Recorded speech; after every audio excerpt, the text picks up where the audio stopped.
Important update about YouTube playlists. Hey everyone. We've received many messages asking why our YouTube playlists aren't showing up.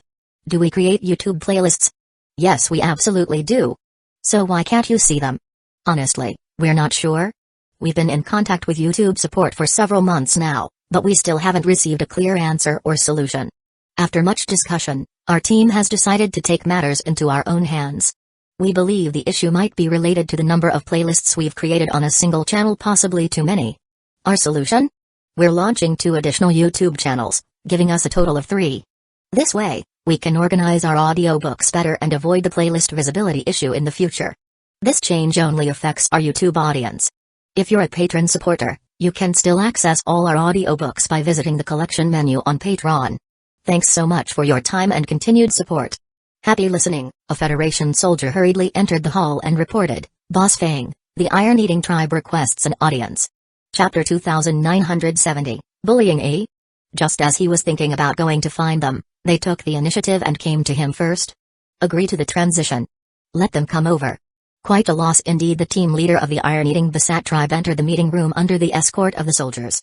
The leader bowed to Fang Hang and said, Great human captain, we have accepted the instructions from the Shadow Clan and hope to receive your protection, to buy us time to build the Star Eye Prism positioning device. The Iron-Eating Beast tribe specialized in forging and construction, but their overall strength was relatively weak among the various races, so they maintained a humble attitude. We'll provide you with protection. What's the current progress on construction? How long until it's completed? Respected captain, that is exactly why we came. The Iron-Eating Beast tribe's leader respectfully handed a document to a nearby soldier and said, This is a list of the materials currently lacking for the construction of the Prism Tower. Part of the materials we've managed to gather, but the rest are beyond our capabilities. The Shadow Clan assured us that the humans would provide the remaining materials. Fang Heng took the list and glanced over it, frowning slightly before handing it to Chen Yu and the others for review. The Iron-Eating Beast tribe's attitude was respectful, leaving no room for criticism. Fang Heng maintained a calm expression, and he replied, Understood. Anything else to report? No. The lack of materials will affect the construction speed of the Prism's defense system. We hope the resources can be replenished soon. If the timeline is delayed, all allied races will blame us Iron-Eating Beasts. Thank you very much. After the Iron-Eating Beast tribe left, Zaka couldn't hold back and said with a curled lip, Damn, that's extortion. Not only do they want to freeload off our combat strength to fight the swarm, now they want us to provide building materials for free? Do they want all the benefits for themselves? Fang Heng looked at the captain of the Flying Squirrel tribe and asked, Is the Shadow Clan always like this? The Flying Squirrel showed a bitter smile, thinking this was already considered mild. Fang Heng understood the captain's expression and thought for a moment before saying, No rush. Let's talk to the Shadow Clan first. Soon, a soldier came to report. The Shadow Clan said they are aware of the situation. As it is currently wartime, they hope we can resolve it ourselves. They also said there are plenty of ore sites in this world, and we can gather resources ourselves. Everyone who had just been angrily cursing the Shadow Clan paused and looked at each other. Could it be? There's actually such a good deal? They probably didn't know how terrifyingly fast Boss Fang was at plundering mining area materials. Sure enough, Fang Heng's eyes lit up immediately. So generous? They're allowing us to freely mine ores? Fang Heng immediately turned to the captain of the Flying Squirrel tribe and asked, Moose, have you found the mining areas? Being called out, Moose's heart skipped a beat. The Flying Squirrel tribe possessed a unique ore perception ability, allowing them to sense a wide range of minerals, their reserves, and even the mining area's level. There are a few mining areas nearby. Moose nodded and added cautiously, Boss Fang, although all major allied forces are currently concentrating troops on the front lines, in reality, most mining areas have already been occupied by allied races. They aren't mining, but they've claimed all the ore zones. If we forcefully occupy and start mining, we may offend them, or even spark conflict. The Flying Squirrel tribe was timid and didn't dare confront the Shadow Clan directly. In fact, the Shadow Clan and other alliances were banking on Fang Heng not daring to touch the mining zones they'd already taken over. This was one of the Shadow Clan's typical methods of harvesting from other fleets. They forced others to help construct buildings without providing materials, essentially making each race pay to work. TCH. Arkley's fists were itching again. He said unhappily, On the surface, they tell us to find mining areas, but secretly they've already taken over most of them. Clearly, they want us to spend money to buy the materials. These bastards. Boss Fang, should we make a move? The Flying Squirrel captain, Moose, immediately shrank his neck. Goodness, Are these humans always so quick to resort to violence? Terrifying. No rush. We're not some evil force. We advocate resolving issues through communication and seeking common ground. Feng Heng smiled sincerely and looked at Moose, saying, same as before regarding ore excavation, transport, and refining, we'll handle it. Your flying squirrel tribe will help with searching and sorting the ore zones. Of course, happy to help, Moose nodded repeatedly, then nervously added, Boss Feng, the Shadow Clan is very powerful and domineering. Please don't underestimate them. The flying squirrel tribe quickly departed. Everyone left behind looked toward Feng Heng. No rush. Zaka and Arkley, come with me to check out the mining area. The rest of the fleets stay put and continue dealing with the swarm as planned. Yes. Understood. At a mining area near District 6 of the Star Eye. In truth, Feng Heng and the Federation had underestimated the nastiness of the Shadow Clan's teams. Even before Feng Heng and his people arrived in this world, the major allied forces had already carved up all the resource sites. Every mining area's ownership had been clearly divided. A large portion of the materials needed to build the Star Eye would not be provided, leaving the suckers who took the mission to find their own way. On the surface, of course, they were allowed to search locally for materials to build with. But in reality, the smaller races didn't dare offend the alliances by taking over those already claimed mining areas. What's that? You say you can't find any ore? Well, that just means you're incompetent. What does that have to do with the Shadow Clan? Sorry, but if you mess up, you'll just have to pay out of pocket. You can't drag down the entire alliance's mission just because of you, right? From afar, Feng Heng could already see the flag planted outside the mining area, showing that the place had been claimed by the Crocodile Clan. The Crocodile Clan ranked in the top 30 of the entire Spawn Alliance system in terms of strength. Like the Shadow Clan, they had a massive fleet and had always been a loyal follower of the Shadow Clan. Let's go, let's check out the situation. Outside the mining area.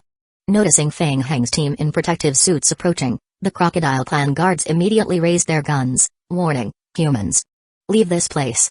This is our mining domain, private territory. Leave immediately or you'll be treated as invaders. The Crocodile Clan possessed powerful physical strength and could survive in most harsh planetary environments without protective suits. Seeing that Feng Heng had not left, the guard captain of the Crocodile Clan pulled the trigger in warning. Whoosh! A light beam blasted the ground near Zaka, creating a small crater and startling him. Ha ha ha! The Crocodile Clan guards burst into laughter and shouted, "Get lost, humans! This is no place for you!" Chapter 2971, Sneak Attack You Motherfucker! Zaka was angry and wanted to argue further, but Feng Heng reached out and stopped him. We'll leave. Ha ha ha, go back.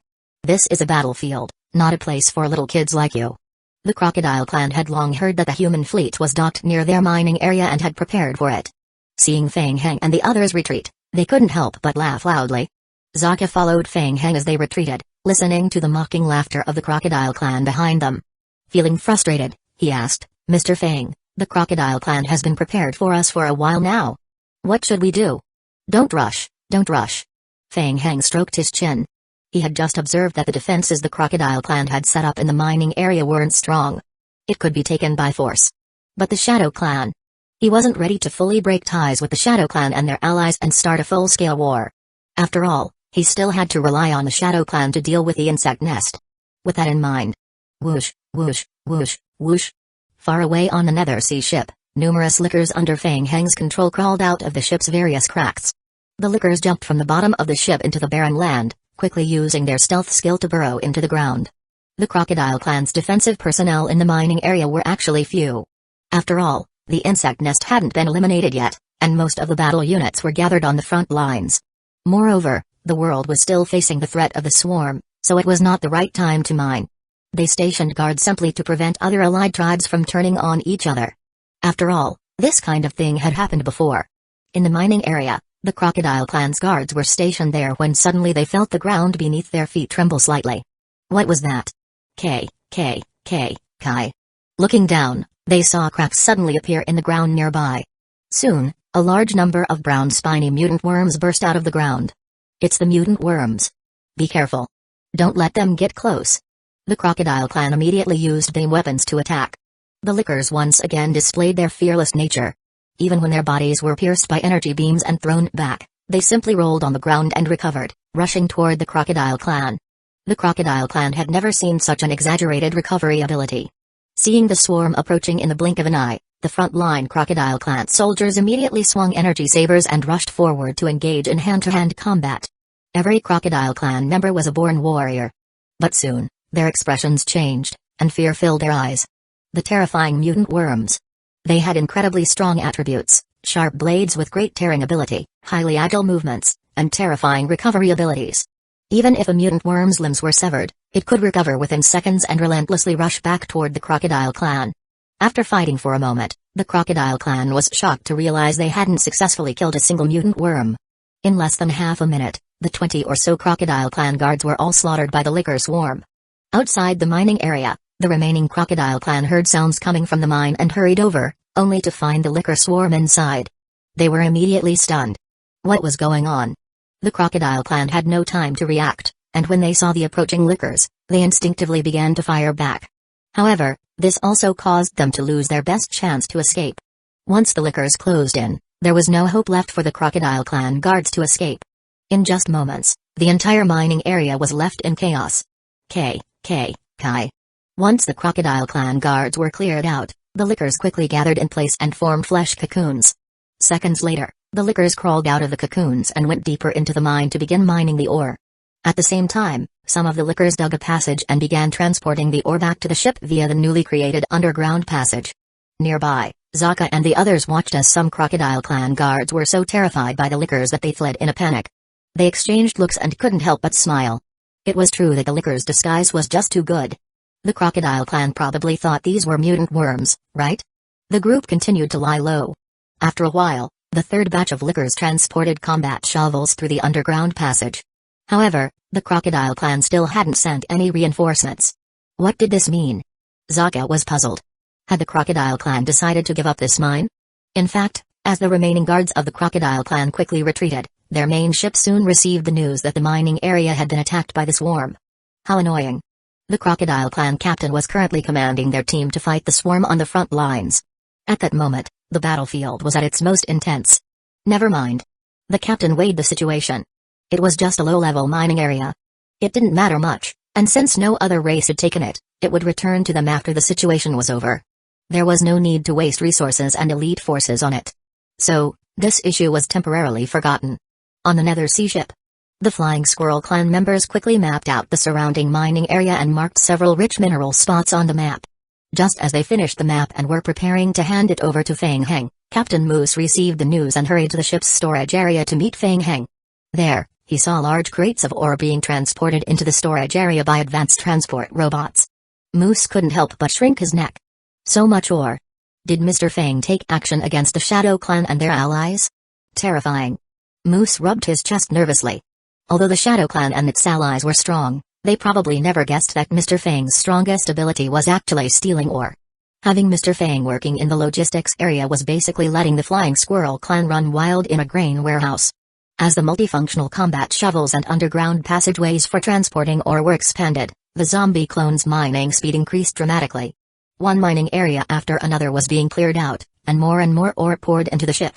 While the front lines were in intense combat, Mr. Fang was happily stealing ore from behind. Soon, the Flying Squirrel Clan completely forgot the terror of the Shadow Clan, completely immersed in the joy of sorting and refining ores. After a quick estimate, Moose couldn't help but smile. Aside from the materials provided to the Iron-Eating Beast Clan to build crystal towers, they would also earn big from the refined ore directly submitted to the spawns. A few hours later, several mining areas were attacked by the mutant worm swarm, which caught the attention of the Crocodile Clan. The Crocodile Clan found it strange and wondered why only their mining areas were being attacked by the mutant worms. So, they communicated with other fleets and found that it wasn't just the mother race's mining areas were also being attacked by the mutant worms. What was going on? The front lines had already been fully suppressed, yet the mutant worms still had the strength to carry out tactical strikes, attacking their rear mining areas? What was the purpose of this? Just harassment? Trying to distract them? The Crocodile Clan found it suspicious and decided to report the situation to their Shadow Clan allies, sending a few warships to investigate. After all, it was their own mining area in trouble, and they couldn't count on their allies, they had to check it out themselves. Chapter 2972, Make a Profit with a Spatial Tremor. 5 warships of the Crocodile Clan transitioned into the attacked mining area. The liquor swarm guarding outside the mining area immediately charged toward the warships. Its mutant worms, fire. The light beam cannons loaded on the warship, together with the focused light beam and densely gathered cutting weapons, launched a forward volley. After the concentrated fire attack, the area in front was filled with shattered blood and flesh. Huh? The captain of the Crocodile Clan's lead warship quickly noticed something unusual. The mutant worms in the mining area were somewhat different from the previous swarms they had encountered. Upon closer inspection, the ground was covered with fragments of blood and flesh, which were rapidly wriggling and healing at a speed visible to the naked eye, reconstituting into mutant worm bodies, and charging toward them once again. Continue to fire. The ships unleashed another round of bombardment. The mutant worms possessed extremely strong regenerative abilities. Even after being completely blasted apart several times, they were still able to recover as if nothing had happened. Not far away, Feng Heng and Zaka's group of players watched from a distance as the flesh and limbs on the ground were blasted to pieces under the beam weapons. Mr. Feng, the accompanying Flying Squirrel Clan captain said softly, a bit nervously, the warship is very powerful. If they find out we're stealing ore. SHH. Before Feng Heng could respond, Zaka raised his hand to signal to stay quiet and whispered, don't panic. Just watch and learn. After several rounds of attacks failed to fully eliminate the lickers, the Crocodile Clan had no choice but to use physical injection weapons designed to counter the seed of Ouroboros. Only then were they able to temporarily suppress the lickers' regenerative abilities and completely clear the licker swarm. After confirming the area was secure, the ships hovered in midair. The Crocodile Clan's forward scouting team disembarked from the ships and entered the iron mine to investigate. Huh?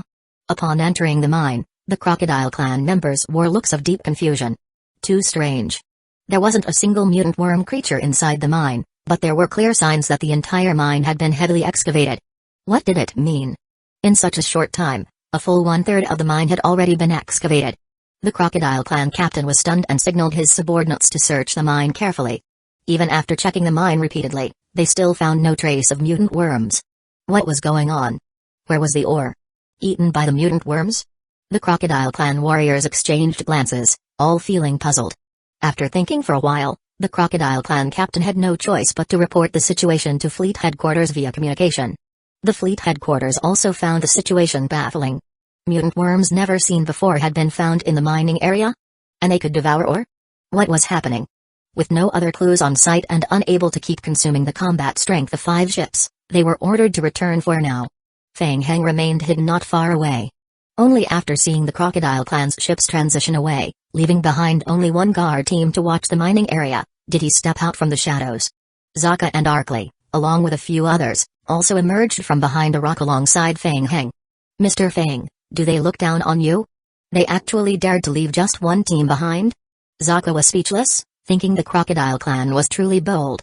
Leaving just one guard team? Wasn't that just giving it away? Feng Heng shrugged, which was as good as agreeing. Kai. In the mining area, the ground once again began to crack. The remaining Crocodile Clan team, on high alert, was suddenly shocked to see a type of brown spine mutant worm they had never seen before burrow out from the cracks below and charge at them. Shoo. Shoo shoo. The Crocodile Clan immediately raised their beam weapons to fight back. Completely ineffective.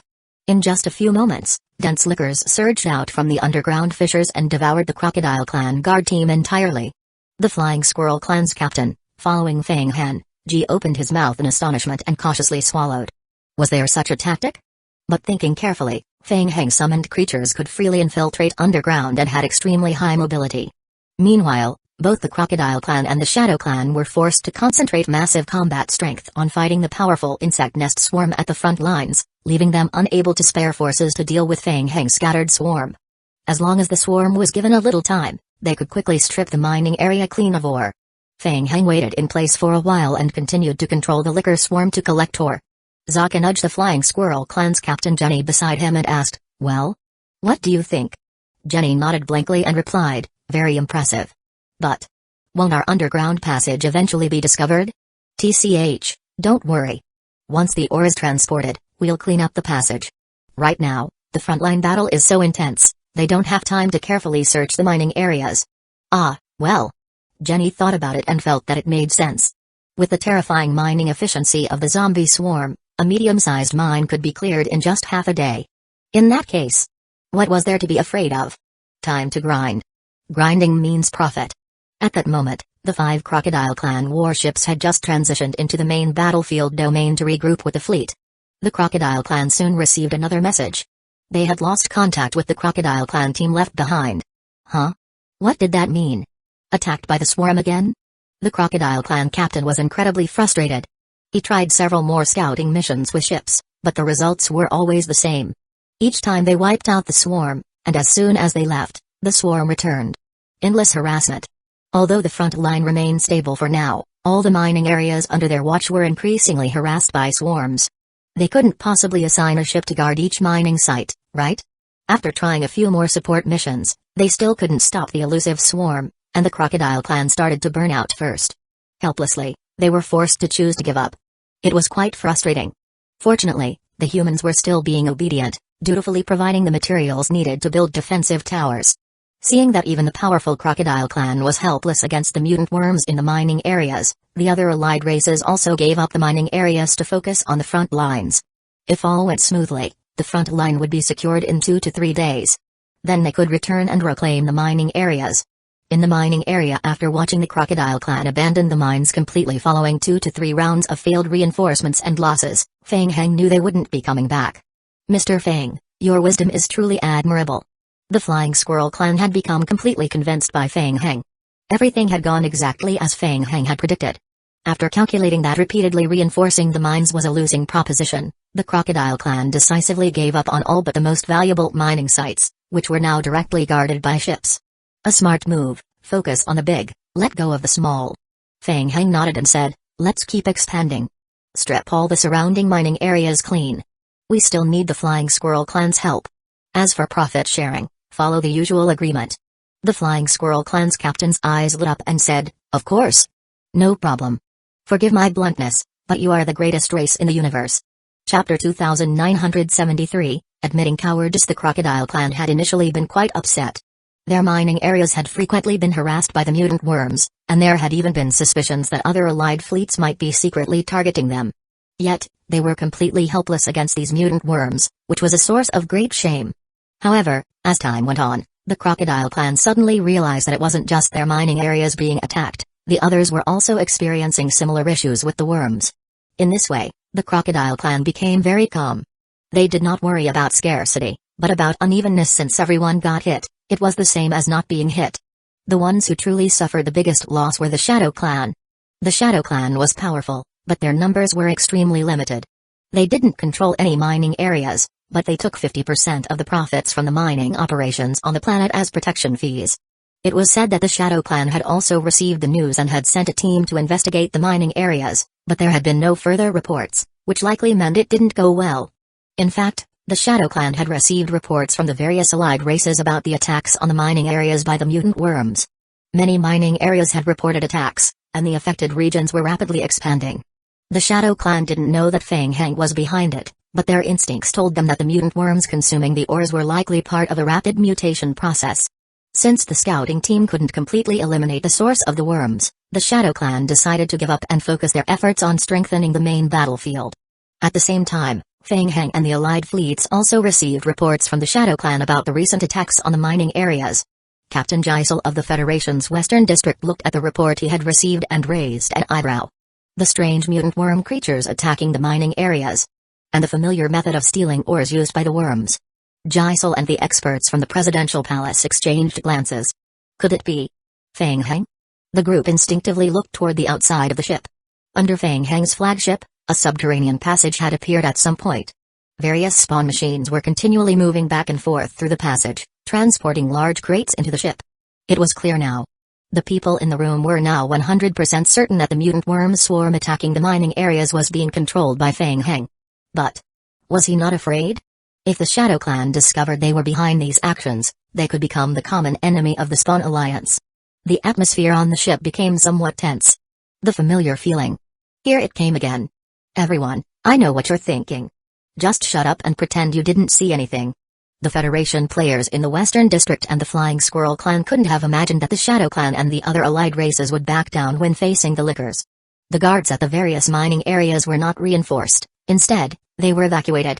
The Shadow Clan had ordered their forces to gather on the main battlefield. This was a serious problem. Fang Heng immediately began mining with all his might. Go all out. Everything was in full swing. The Flying Squirrel Clan, with their sharp senses and ability to refine ores, worked together with the zombie team to collect resources. Several mining teams were activated and operating at full capacity. The special world had attracted the Shadow Clan's attention, largely because the planet was rich in high-tier ore resources. Now, Feng Heng was rapidly plundering all of it.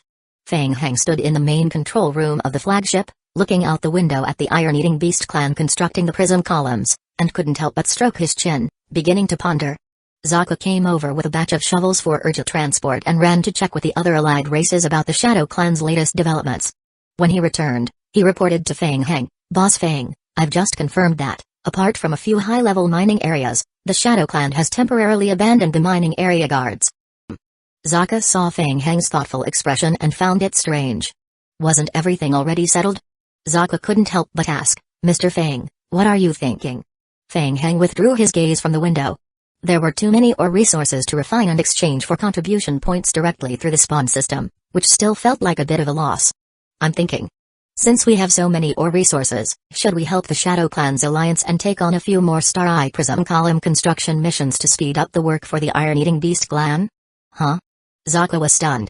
Helping the Shadow Clan build the prism columns for free? Wasn't that a waste of ore resources? Wasn't that even more of a loss? Was Boss Feng so eager to help others? This didn't seem like him at all. "That's settled, then." Feng Heng snapped his fingers and said, "You go contact the Shadow Clan's alliance and tell them that we have extra capacity and can help the Iron-Eating Beast clan build more prism columns. We just need permission from the alliance." "Ah? You're serious?" Zaka was perplexed. He didn't understand why Feng Heng was doing this, but he said, okay, I'll go handle it." Meanwhile, the Federation players in the Western District had been staying on their ships, watching as crates of ore were continuously being moved into Feng Heng's fleet. Even players from the Eastern Federation were helping with the transportation and sorting of the ores. Captain Jisel could easily check the honor points of the human faction by logging into the spawn system, seeing them rapidly increasing. He estimated that the ore resources being converted every hour were enormous. How much could they earn? It was hard not to feel envious. Sigh. No wonder the Eastern Federation was able to expand its fleet so quickly. Jisel sighed deeply, casting a glance at the experts from Vian, his eyes filled with disdain. If it weren't for those incompetent teammates around, they might have been able to get a share of the spoils in the Western District. Vian, looking outside the ship, was filled with jealousy. He even considered reporting to the Shadow Clan, but when he caught sight of Captain Jisel's warning and surveillance gaze, he gave up on the thought. As for the main battlefield, the Shadow Clan had gathered their fleets and used their hard power to hold the line against the swarm of mutant worms, successfully stabilizing the situation. "Captain, we have a report from the human side." A soldier from the Shadow Clan passed over the information, which read, "The human fleet has offered to help with the construction of more prism columns and is willing to do so for free, seeking our permission." The Shadow Clan captain was momentarily surprised, then asked, "What did they offer in exchange?" The soldier shook his head and said, "They didn't ask for anything." The Crocodile Clan captain, overhearing this, laughed heartily. "We've all heard that humans may be weak, but they know how to handle things. Looks like they're surrendering to us." The Shadow Clan captain gave a slight hum and didn't think much of it. He waved his hand and said, "Fine, since they want to work, let them do more." Understood. Chapter 2974, Blockade. The Alliance's lockdown on the seed of Ouroboros had continued intermittently for 5 days. During that period, the insect nest launched several riots. The Shadow Clan relied on their high-strength racial talent and dependent technology weapons to forcibly control the seed of Ouroboros. In the end, every outbreak from the insect nest was pushed back into the sealed-off area by the Shadow Clan using special abilities. Finally, all the Star Eye prisms were fully constructed, officially completing the ritual for link positioning. The Shadow Clan sent messages to the various alliances, summoning all fleets to prepare for the final battle. On the human side, their fleet only participated in defending the Prism Tower of District 6 during the final battle, which was a relatively light mission. Thus, Feng Heng accepted the Shadow Clan's invitation to board their main flagship and join in the main battlefield mission. On the deck of the Shadow Clan's flagship, all the participating allied races gathered. Tens of thousands of warships surrounded the central battlefield, tightly restricting the movement range of the swarm. Jisel and his group of players were left in awe as they witnessed the scene before them. Compared to this scale of combat, their previous operation against the SS-level insect nest felt like child's play. The sky was shrouded in a layer of dark clouds. With intense purple spatial fluctuations, a massive cannon barrel emerged from the torn sky above.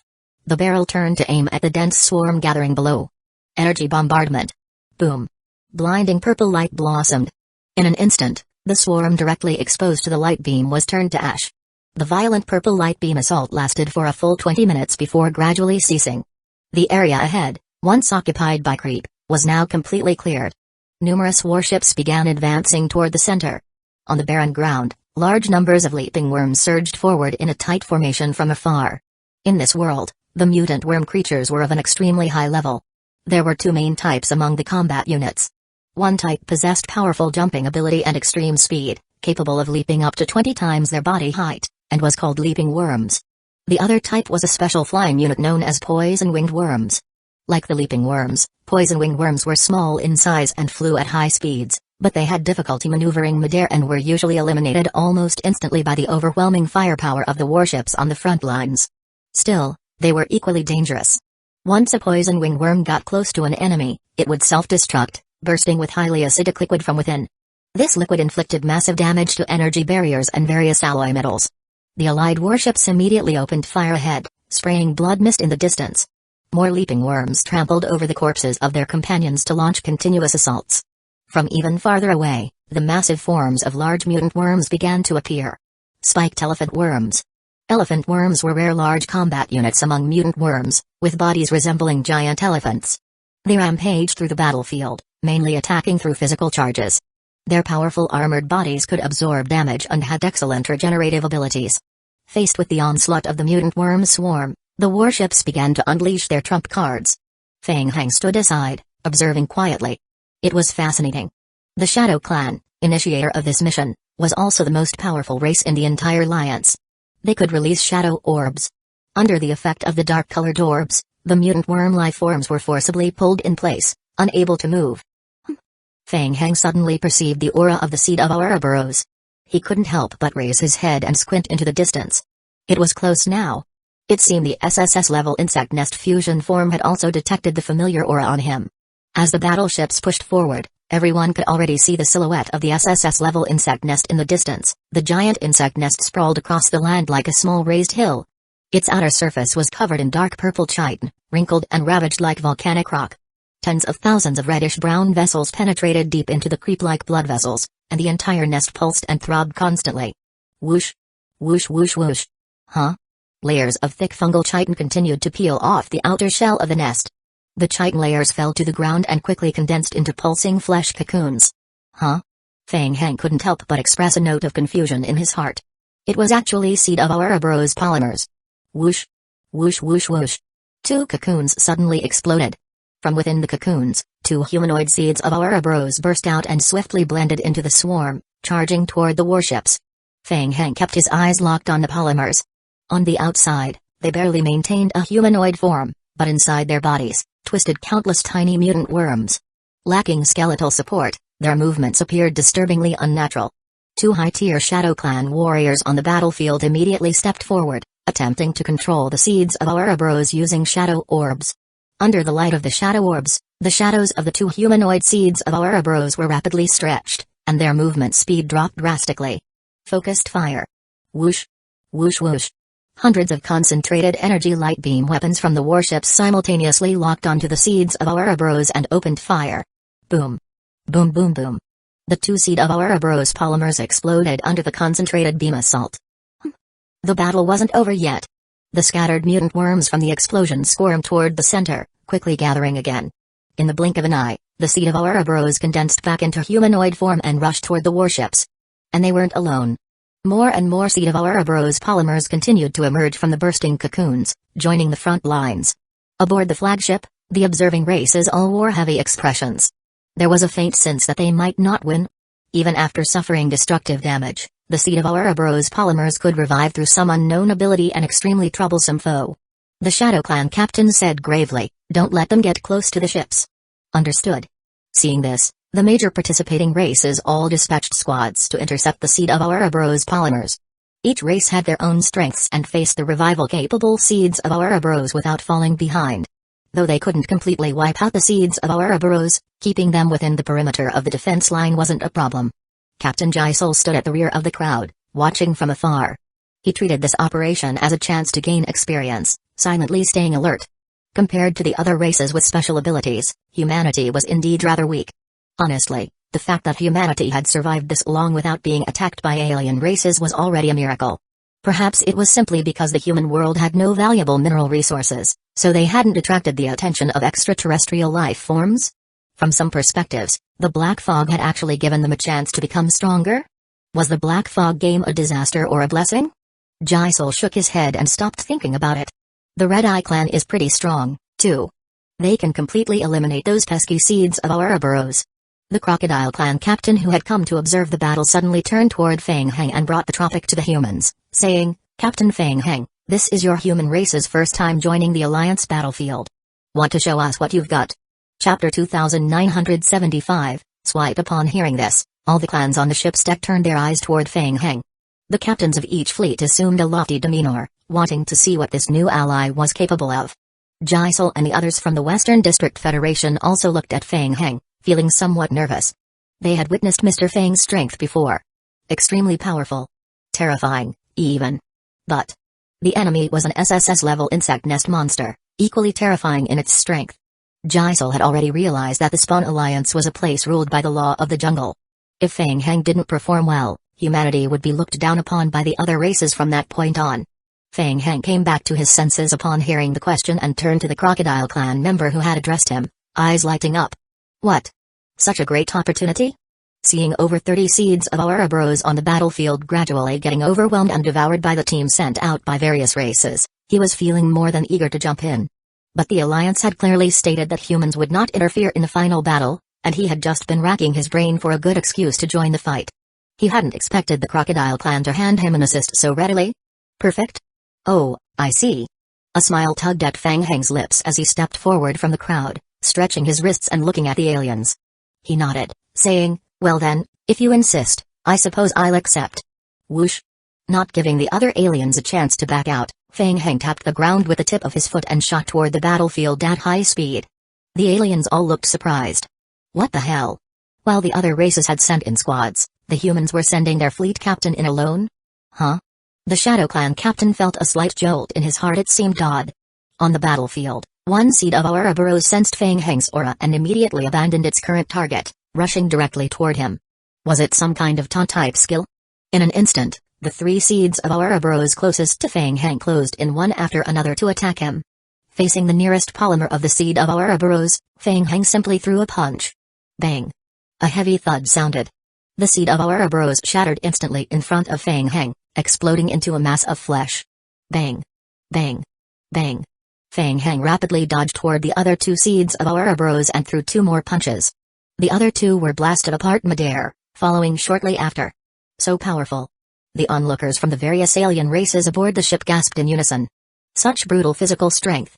In just the blink of an eye, 3 seed of Ouroboros polymer constructs were completely shattered by Fang Heng with no chance to resist.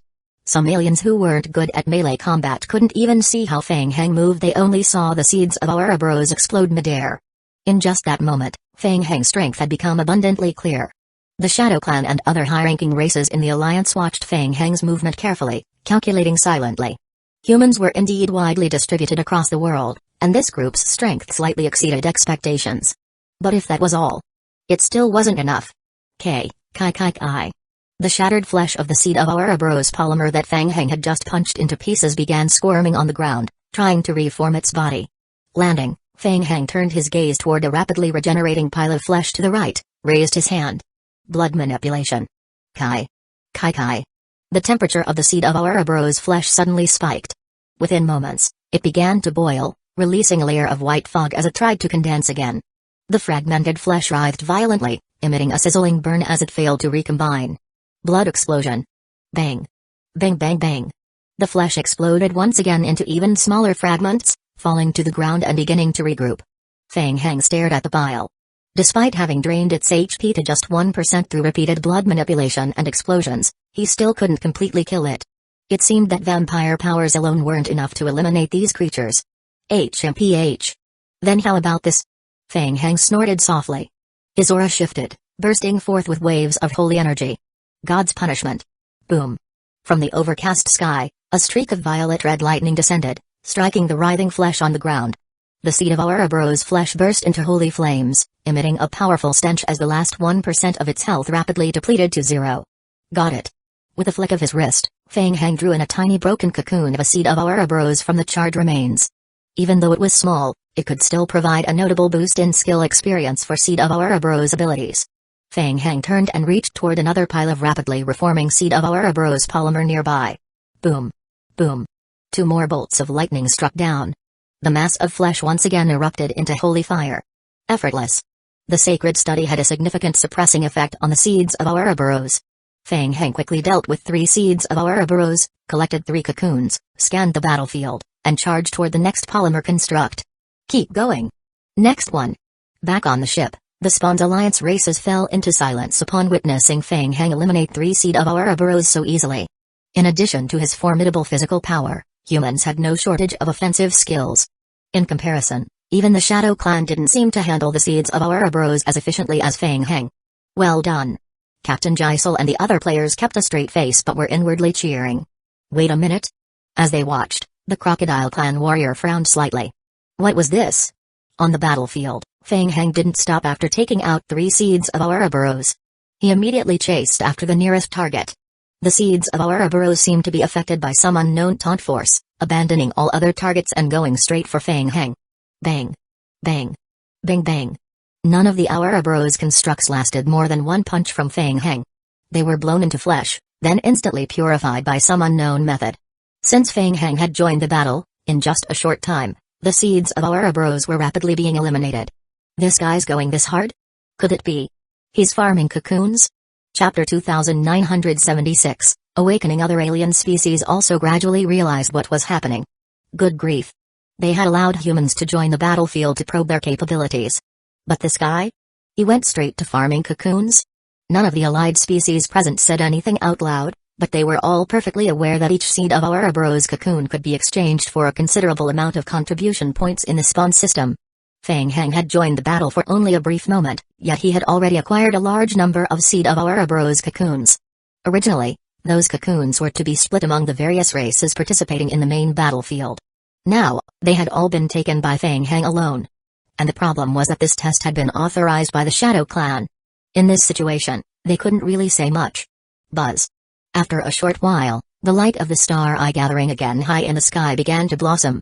Only then did Fang Heng, still feeling a bit unsatisfied, pull back from within its attack range. Boom.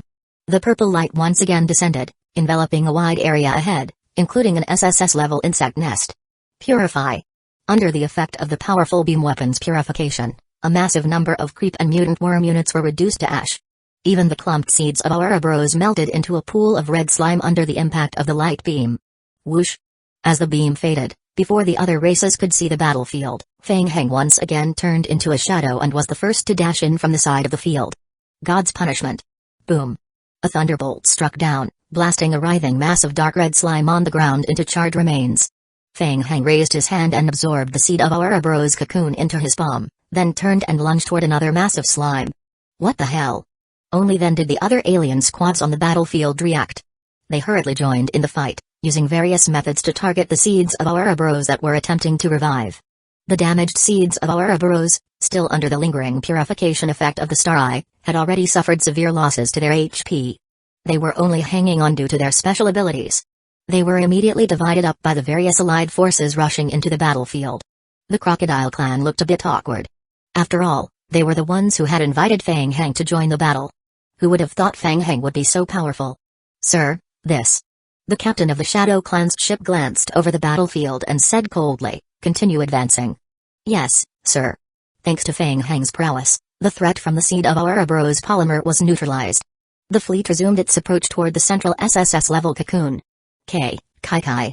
The massive SSS-level cocoon, having just suffered heavy damage from the Star Eye, was continuously swelling and contracting. From beneath its dark brown chitin layer, foul-smelling black liquid kept oozing out.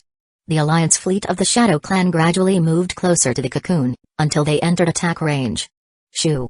Shoo shoo shoo. Numerous focused energy beams shot out from the fleet's ships, concentrating their firepower on the central SSS-level cocoon. Fang Heng looked toward the cocoon. Under the barrage of beam weapons, its overall HP was only dropping at a very slow pace. Regroup. The flagship issued a command for retreat. All combat squads around the battlefield began withdrawing quickly toward their respective ships. Fang Heng, although still eager to keep grinding for a while longer, saw that all the other alien forces on the front lines were retreating. Not wanting to stir up trouble just yet, he also retreated to the flagship. Thanks for your hard work. When Fang Heng returned to the ship, for some reason, the other allied aliens all seemed to breathe a collective sigh of relief. If they had let Fang Heng continue like that, he might have cleaned out all the Ouroboros cocoons by himself. They had no choice but to eat that loss this time. But next time? No way they'd let Fang Heng back into the battle. The Crocodile Clan's captain said, "Allies, the cocoon's outer defenses are extremely strong. Even the Star Eye seems unable to break through it in the short term." Everyone nodded silently. After 2 rounds of Star Eye bombardment, the seed of Ouroboros insect nest still had a hefty HP pool. It seems we'll need more time to break through the outer defenses. It'll take some time. No need to rush. We just need to slowly wear down the insect nest's strength. As the races discussed, Fang Heng fixed his gaze on the seed of Ouroboros under concentrated beam attack not far away. A thought crossed his mind. He sensed that a force was rapidly building up within the insect nest. The enemies they had encountered earlier had all been broken cocoons. Their strength was relatively low. But this time was different. From what he could sense of the seed of Ouroboros, this time the SSS-level insect nest housed a complete cultivator. The cultivator was likely badly wounded and currently in a hibernation state. It was being rapidly awakened. Fang Heng said, "I don't think that's the case." Everyone looked at him. Fang Heng's earlier performance had earned their respect. The Crocodile Clan's captain asked, "Fang Heng, what do you mean?" The seed of Ouroboros in the SSS-level insect nest was originally in a dormant state. But after our recent attacks, it's been gradually waking up and quickly regaining its strength. Fang Heng stared at the insect nest and said quietly, "Its earlier defensive behavior was just a delay tactic. Once it fully recovers its strength, it will go on the offensive." There was a brief silence among the group. The captain of the Red-Eyed Clan snorted and retorted, "HMPH. Ridiculous. As far as I know, humanity has only recently come into contact with the seeds of Ouroboros, right? When did you all become such experts?" "Indeed. The Ouroboros have never shown this kind of behavior before." The Shadow Clan raised a hand slightly to stop the arguing, then turned to Fang Heng and asked, "Human, do you have any evidence?" "No." Fang Heng shook his head and said, "I just want to say, the seed of Ouroboros is very strong. The Star Eye is only a support weapon. Don't let your guard down." Gulp, gulp, gulp. While the group was still discussing, the SSS-level insect nest suddenly emitted violent ripples. A dense swarm began to surge out from the creep spreading from the nest. Another wave of counterattack. Huh? Zaka suddenly noticed something and shouted, "Look!" The insect nest, rooted to the earth, began to tremble violently. A crack opened at the top of the nest, and patches of brown flesh on either side peeled back like flower petals. From the top of the insect nest, a balloon-like brown tumor slowly rose and levitated into the air. The tumor, like a seed hatched from the insect nest, floated higher, while layers of corruption on its outer surface peeled away like a blooming flower, falling from the sky. Inside that tumor. The seed of Ouroboros. It was humanoid in form. Chapter 2977, Running Away. Fang Heng stared intently at the life form gradually emerging from the center of the tumor. As the outer layer of the corrupted shell peeled away layer by layer, it revealed a semi-humanoid life form at the center.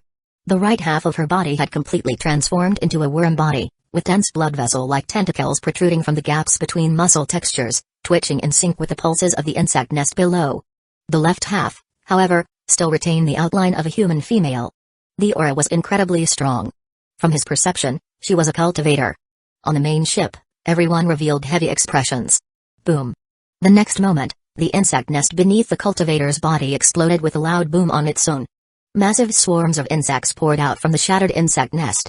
Among them were even numerous seed of Ouroboros polymer units. Exactly as Fang Heng had predicted. Taking advantage of the interval after the first wave of the Star Eye's attack, the cultivator nurtured within the insect nest was awakened, and the insect nest shattered to launch a proactive assault. The mutant worms instantly launched a counterattack in all directions. Seeing this, the captain of the Crocodile Clan immediately called for stabilization of the situation and shouted, "Don't panic. Hold the formation, fall back, restrict their movement range, and stop them from escaping the Star Eye's attack zone." Caught off guard by the intense counterattack, the ships repositioned and fell back into formation. Elite teams from various races gradually entered the battlefield and began the slaughter.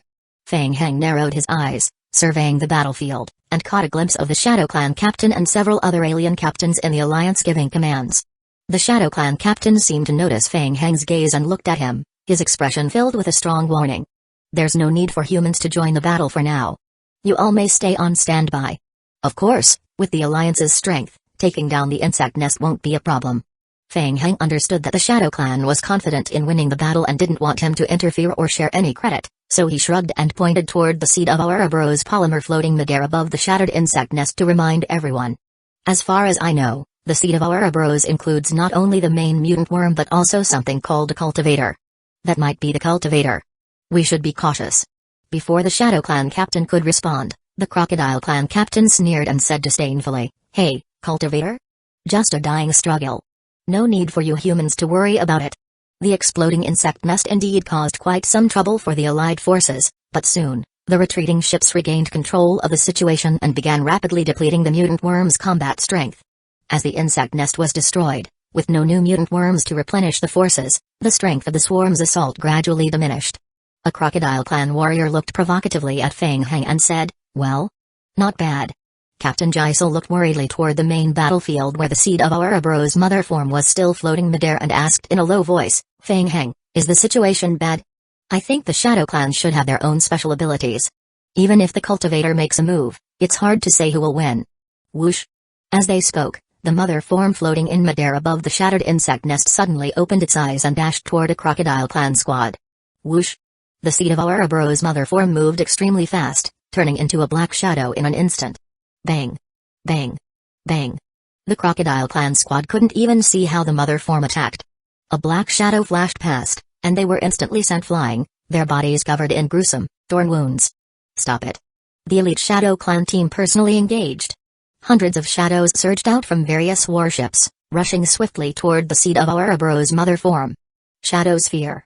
The mother form was engulfed in the Shadow Sphere, with countless shadows torn by the sphere reflected beneath its feet, drastically reducing its speed. Only at this point could most of the other clans finally discern the mother form's attack mode. Spiked assault. The seed of Ouroboros mother body raised its wrist and aimed at a Red Demon Clan warrior attempting a sneak attack from the right. In an instant, countless barbed flesh spikes gathered inside its body shot out, piercing through the warrior and blasting him away. The Shadow Clan forces launched their coordinated attack, forming thin layers of shadows along the ground that rapidly surrounded the mother form. Fang Heng let out a light murmur. The mother form's spike attacks were extremely potent, their speed overwhelming, and their surface covered in barbs just a graze could scrape off layers of flesh. However, Fang Heng personally witnessed one of the spikes slash through a Shadow Clan warrior without causing any substantial damage. Its shadow form, the Shadow Clan's special ability. Fang Heng turned to the Red Demon Clan captain beside him. The captain saw the doubt in Fang Heng's eyes and explained, "It's the Shadow Clan's innate ability. When under attack, their bodies can partially enter a shadow state to completely avoid damage. Very powerful." Fang Heng nodded slightly. At first glance, it seemed like a skill that allowed the body to become intangible briefly, immune to physical attacks. Whether it could avoid spells, though, remained unknown. At the very least, the Ouroboros mother form didn't seem to possess spell abilities at this stage. Apart from shadow form, the Shadow Clan's melee combat strength was also very strong. Combined with their shadow-based spell control, over 100 elite Shadow Clan warriors quickly confined the mother form to the central area, steadily depleting its HP. The surrounding seed of Ouroboros units tried to rush in to help the mother form break free, but were intercepted by other allied teams. It looked like the Shadow Clan alliance had fully gained control of the situation. The battle lasted more than 10 minutes. Several attempts by the mother form to break out failed. The swarm's numbers were greatly reduced, some ships were damaged, but the entire swarm was still trapped within the Star Eye's attack range. The Star Eye's cooldown ended. From the cloudy sky, spatial energy points began to flicker again, and the dark purple muzzle of the Star Eye emerged from spatial fluctuations. Boom! A dark purple energy beam fired from the giant cannon, instantly engulfing the entire central region. Masses of mutant worms were vaporized within the beam without making a sound. Another 10 minutes of concentrated annihilation by the energy weapon. Once the beam dissipated, all that remained of the seed of Ouroboros polymers gathered on the battlefield were piles of squirming meat sludge on the ground. The mother form was heavily wounded, lying on the ground, body twitching and writhing uncontrollably as foul-smelling blood continued to ooze from within. Attack! The momentum shifted. Elite alien squad surged onto the battlefield for cleanup. The mission was finally over. Captain Jisoo and the Federation players from the western region felt a sense of relief. It hadn't been a wasted trip. At least, they'd managed to blend in and claim a bit of reward. Moreover, They got to witness the general strength of their allied spawns. The Federation would evaluate the alien races upon returning. They needed to leave quickly. Chapter 2978, taking away Vian and Jisel both cautiously stole glances at Feng Heng, their eyes filled with urgency. Feng Heng had secretly mined a great deal of ore from the Shadow Clan alliance. Previously, the Shadow Clan had been focused entirely on the various insect nests and didn't have the manpower to thoroughly investigate the mutant worms that had invaded the mining zones. If they didn't leave soon, they were bound to be discovered. Zaka was also becoming impatient, glancing at Feng Heng from time to time. The main battlefield was now a complete mess, and the seed of Ouroboros had suffered heavy damage. This was the perfect opportunity to loot and hunt for treasure. How could Mr. Feng resist jumping in to grab a share? Feng Heng's expression remained calm as he stared at the center of the battlefield. The cultivator mother form, under the combined assault of the Shadow Clan and Crocodile Clan, was no longer capable of effective resistance. Its health had been rapidly depleted until it finally shattered completely before everyone's eyes. The Crocodile Clan team quickly recovered a seed of Ouroboros cocoon from the remains of the mother form and respectfully handed it over to the Shadow Clan. Seeing the insect nest destroyed, the Crocodile Clan captain was in high spirits. He laughed heartily and patted Feng Heng on the shoulder. "Brother, it seems that the cultivator you talked about wasn't that strong after all. This war is over." With the insect nest gone, Feng Heng and the allied races that had been invited to assist were no longer of use. Next, the Shadow Clan and its allies would begin dividing up the world's ore resources. The Crocodile Clan began ushering others away. "Your mission is complete. You can pack up and leave now. Leave the rest to us." Feng Heng ignored the mocking tone in the Crocodile Clan's voice and shifted his gaze away from the Crocodile Clan scavenging for cocoons on the battlefield. "Indeed, I was overthinking it. The mission is done. We'll take our leave." Zaka curled his lips and cursed inwardly. The Crocodile Clan wasn't much better. They were nothing but the Shadow Clan's lapdogs. Still, he followed Feng Heng and Captain Jisel as they returned to their respective ships. Even though they had collected a lot of ore recently and made a fortune, was this really it? It felt like a story ending halfway through. Zaka glanced at Feng Heng beside him and quietly reminded him, "Mr. Feng, shouldn't we stop the ore theft now? If they turn around and start investigating carefully, they might find clues leading back to us." "Yes. Resource extraction has already stopped. You all return and prepare for the transition. Wait for my message. We still have 2 things to do. We'll be back shortly." As Feng Heng spoke, he turned to Captain Jisel and said, "Captain Jisel, the mission is over. I suggest you retreat immediately. If you stay, you might attract unnecessary trouble." "Understood. I'll begin the transition right away." Captain Jisel nodded solemnly. "Thank you." Vian noticed Feng Heng leaving the group and walking off alone. He curled his lips in disdain. "TCH, what's he up to now? Always playing games." District 6 of the Star Eye positioning site. Upon receiving word that the frontline battle had stabilized, the Iron-Eating Beast tribe halted the operation of the Star Eye and set it to standby mode. The Iron-Eating Beast tribe resumed regular surveillance of the Prism device. If the situation changed, they would immediately restart the positioning system for the next round of attacks. On the outskirts, the Iron-Eating Beast tribe's guards noticed someone approaching and raised their alert. "Mr. Feng Heng." The Iron Eater tribe recognized Feng Heng and relaxed their guard. Over the past few days, Feng Heng had excavated underground passages in several Prism Tower areas, enabling a continuous flow of building materials for the Star Eye through these tunnels. Thanks to that, the Iron Eater tribe had completed the Prism Tower construction ahead of schedule. Feng Heng walked toward the Prism Tower and asked, "Is everything still stable with the Star Eye's Prism Tower?" The leader of the Iron-Eating Beast tribe nodded respectfully and replied, "Thanks to you, everything is very stable." "Very good." Feng Heng's eyes swept over the Iron-Eating Beast tribe around the Prism Tower. The Iron-Eating Beast tribe had a natural talent for constructing alloy buildings. Unfortunately, they couldn't be used for his purposes. "I believe you all are aware of the current situation on the front lines. The insect nest has been dealt with, and the Star Eye no longer needs to operate." The officer in charge of maintenance hurried over and spoke, "Mr. Feng Heng, our frontline command has ordered us to remain on standby." "I don't care who gave you the order. The Shadow Clan told me I'm free to leave now." "Huh?" The officer looked confused and blinked at Feng Heng, full of doubt. "Leaving? What did he mean? If he wanted to leave, he could just go. Why bother telling the Iron-Eating Beast tribe?" Feng Heng looked up at the towering Prism Tower behind the officer and shrugged, saying, "Why are you just standing there? The positioning defense module Prism Tower was built with my materials. Now that I'm leaving, of course, I'm taking it with me. I'll need your tribe's help to dismantle it." The Iron-Eating Beast tribe erupted into an uproar. "What? Take it with him? Was he serious?" "Sure, Most of the ore resources used in construction were supplied by humans, but the most valuable parts, the base and the main prism, were prepared in advance by the Shadow Clan and other races. No one had ever made such a request before. Whoosh! Feng Heng tapped his foot and appeared in front of the iron-eating beast tribe officer, grabbing his throat and lifting him into the air. I'll say it one more time. Dismantle the prism and load it onto my ship. You have 10 minutes. The officer begged repeatedly, please don't kill me. At least let me report to the Shadow Clan first. Feng Heng raised the officer high and said coldly, what, you think I'm lying to you? As he spoke, a dense swarm of liquor surged out from the underground caverns and instantly surrounded the iron-eating beast tribe. Move quickly.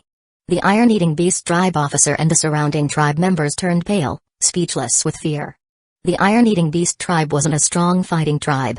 They knew they couldn't win and didn't dare fight back. After a moment of hesitation, someone took the lead. Soon the rest of the iron-eating beast tribe dropped to their knees and began pleading, kowtowing repeatedly. Mr. Feng Heng, if you take the prism, the Shadow Clan will surely come after us.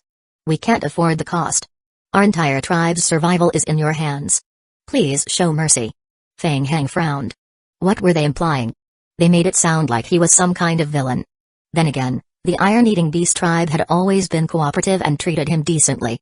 With that in mind, Feng Heng flung the officer aside. Fine, I'll give you a way out. After delivering the prisms, come with me. I'll offer your tribe protection. What? The iron-eating beast tribe was stunned. I've given you a chance to live. Make your decision. If the prisms aren't delivered within 10 minutes, don't blame me for what happens next. The iron-eating beast tribe members looked at each other, then stopped hesitating and immediately began dismantling the Star Eye Prism Tower. In fact, much of the prism system was modular by design. When built, it was meant to be disassembled if needed. Dismantling 80% of the main structure took only 3 minutes. The Spawn faction's transport robots quickly carried the large prism components through the underground passages and loaded them onto the main ship. Chapter 2979, Annoying Captain Jaisol's ship had just completed transition positioning. Captain, we're ready to return to the base at any time. Captain Jaisol let out a soft hum, then turned to Vian and asked, did you notice anything? Vian gently shook his head. Before departure, Vian had remained in the main control room, looking out the window toward Feng Heng and the direction of the main fleet. He was curious. What were Feng Heng and the others staying behind for? Weren't the ores already no longer being collected? Captain Jaisol said, in that case, let's initiate transition. Wait. Suddenly, Vian noticed something and stared fixedly at the massive nether sea ship belonging to Feng Heng. Look at that. On the ship, everyone turned their gaze to the distance. They saw the Spawn's mechanical units transporting large mechanical devices through underground passages into the nether sea. What were those large machines? They looked like parts of some kind of large installation. Vian furrowed his brow deeply. Prism? When a portion of the dark green prism was revealed outside, everyone's expression changed simultaneously. Could it be? Yes. It was the positioning device prism from the Star Eye. Unbelievable. He finally realized what Feng Heng had stayed behind to do. He was trying to take away the entire positioning device of the Star Eye. This action would likely offend the entire alliance, including the Shadow Clan. Was he really unafraid? Vian and Captain Jaisol exchanged glances and saw the same shock in each other's eyes. Reckless. Perhaps out of fear, Vian's voice trembled slightly as he said angrily, what if this drags all of humanity into trouble? Captain Jaisol, shocked by Feng Heng's boldness, took a deep breath. Just as he was about to speak, he caught a glimpse of something from the corner of his eye, the iron-eating beast tribe emerging from underground and entering the nether sea. They were even taking the iron-eating beast tribe with them. Captain Jaisol froze, then let out a bitter smile. At that point, he truly had no words left. It was bold, very bold. Maybe. Captain Jaisol looked at Feng Heng's fleet in the distance and slowly said, maybe Feng Heng is confident he can handle the Shadow Clan. Huh? Vian turned back, looking at Captain Jaisol with surprise. The iron-eating beast tribe shared the same doubts. Were all humans really this insane? Did they truly not fear retaliation? As for the iron-eating beast tribe, they had no choice. There had been similar incidents in the past when the remnants of a species were left behind. The Shadow Clan would retaliate and wipe them out completely. Rather than wait around to die, they chose to follow Feng Heng. Better to live miserably than die gloriously. Every extra day alive was a blessing. Mr. Feng, all the materials are ready, and the fleet is ready to initiate transfer. Good. Begin the transition procedure. Yes, initiating transition. Feng Heng turned to Chen Yu, who looked like he wanted to say something, and asked, what's wrong? Something bothering you? Mr. Feng. Yu took a moment to gather his thoughts before saying, I'm a bit worried. If we offend the Shadow Clan and their alliance like this, we might run into serious trouble in the future. Don't worry. We'll deal with it when the time comes. Feng Heng curled his lip. The future? Who knew when that would be? He was already the seed of Ouroboros. Sooner or later, the spawns would consider him an enemy anyway. He wasn't afraid of the entire spawn system. Why would he fear their alliance? If they weren't still useful for now, he would have flipped the table already. By the way, return to the base first and transport the Star Eye Prism. It's very important to me. Temporarily hand over ship command to the Eastern Federation. I have another important matter to deal with. Now. Yu blinked. But the transition procedure has already. It's fine. I have my way back. Feng Heng nodded lightly, and before the transition initiated, he leaped from the main ship and quickly disappeared from everyone's sight. With the destruction of the SSS-level insect nest, the war had entered the final cleanup stage. The Shadow Clan and other races had just regrouped after clearing the battlefield, preparing to divide the world. When they received shocking news from the Star Eye region, the human forces had dismantled and taken away all the prisms from the eyes of the stars. Not just that, the iron-eating beast tribe, who were responsible for building the prism zones, had also been taken away. Everyone was stunned and silent for a moment, needing time to digest the news. Outrageous. Reckless. The humans had gone completely insane. No one had ever dared do such a thing before. The reasoning given was even more absurd. They said, we built it, so we're taking it. Robbery, plain and simple. I'll go stop them. A Crocodile Clan member said in a deep voice, humans didn't even take us seriously at all. The Shadow Clan's allies were immediately outraged. Looking back, they realized just how cunning the humans had been. No wonder they had been so enthusiastic about helping construct the prism towers. They had been eyeing them from the beginning. It had all been premeditated. Several Shadow Clan captains exchanged glances. They had tested humanity's strength during the battle. And the humans had, in such a short time, used the chaos of the battlefield to stealthily remove the prisms and the iron-eating beast tribe. They couldn't be underestimated. Calm down. The humans' whereabouts are unknown for now. Even if we want revenge, it won't be now. Once the Shadow Clan spoke, the other races fell silent. Only the Crocodile Clan and the Red Demon Clan cursed silently in their hearts. Of course, the Shadow Clan wasn't in a hurry. But the prism bases and crystals had been supplied by the Crocodile Clan and Red Demon Clan. If Feng Heng ran off with them, they'd suffer huge losses. Publish a joint investigation order to track the humans. If we encounter them again, the Shadow Clan will act. An hour later, as all the seeds of Ouroboros were cleared from the battlefield, the various fleets held their final discussions over the ownership of the world's mines before transitioning away from the main battlefield. The smaller auxiliary races, having outlived their usefulness, were gradually dismissed and driven out of the world. Final cleanup operations began. The Crocodile Clan was especially frustrated, having had their prism defense towers stolen by the humans. The iron-eating beast tribe, in addition to construction, had excellent mining capabilities. Originally, they could have been enslaved to mine ore. But now, those duties fell to the spawn's mechanical units. Mining efficiency was expected to drop significantly. And the bad news didn't stop there. Mining teams dispatched to the ore fields reported back that ore reserves were drastically lower than expected, less than 20% of what had been anticipated. What remained was of extremely low quality, barely worth the effort. Humans. Those despicable bastards. Chapter 2980, Appearance aboard a Crocodile Clan warship. Rest area. After a bitter battle, members of the Crocodile Clan's elite unit were soaking in culture fluid. Soaking in this special culture fluid could enhance the muscle strength of the Crocodile Clan and increase combat strength, especially after training or actual combat. Shaw. A Crocodile Clan warrior climbed out of the cultivation pod, looked around, and exited the lounge. Ka. The metal door behind him closed shut. The Crocodile Clan warrior's eyes were filled with bloodshot veins, and a mocking sneer appeared at the corner of his mouth as he walked forward along the ship's passage. Suddenly, the Crocodile Clan warrior slowly came to a stop, raised his head, and focused his attention on the passage ahead, his expression gradually turning grim. The space rippled faintly. It's you. The Crocodile Clan warrior stared at Feng Heng. The disguise effect was pretty good. Enough to fool the others. Feng Heng stared back at the Crocodile Clan warrior, slowly releasing his aura. He asked, "What should I call you?" Tiny red worms crawled out from the bloodshot eyes of the Crocodile Clan warrior, and within seconds, his face twisted into something terrifying. Sora. Sora sensed the aura of the seed of Ouroboros within Feng Heng and looked at him, saying, "So it's you, the newcomer who triggered another round of war. What's your name?" Feng Heng. Fang Heng's expression was calm as he stared intently at Sora. He then spoke, "Fighting the Star Eye with your flesh must not feel good, huh? I'm guessing you're not in great shape. Otherwise, you wouldn't resort to this kind of escape. So that thing was the Star Eye." "Indeed, many things have happened while I was in hibernation. The strength of the spawns has increased significantly again." Sora glanced at Fang Heng, a hint of mockery at the corners of his lips, "but this isn't called running away. The spawns are stronger than their allies, yet they'd rather provide weapons to these allies than join the battle themselves. Do you know why?" Fang Heng raised an eyebrow and asked, "Why?" "Because they're afraid." Sora explained calmly, "The spawns fear us because we always find unexpected ways to spread parasitizing and controlling them in ways they can't defend against. We can never be truly eradicated." Sora looked at Fang Heng, a trace of admiration in his eyes. "Fang Heng, you were right about one thing. I am weak right now. This is your best chance to defeat me."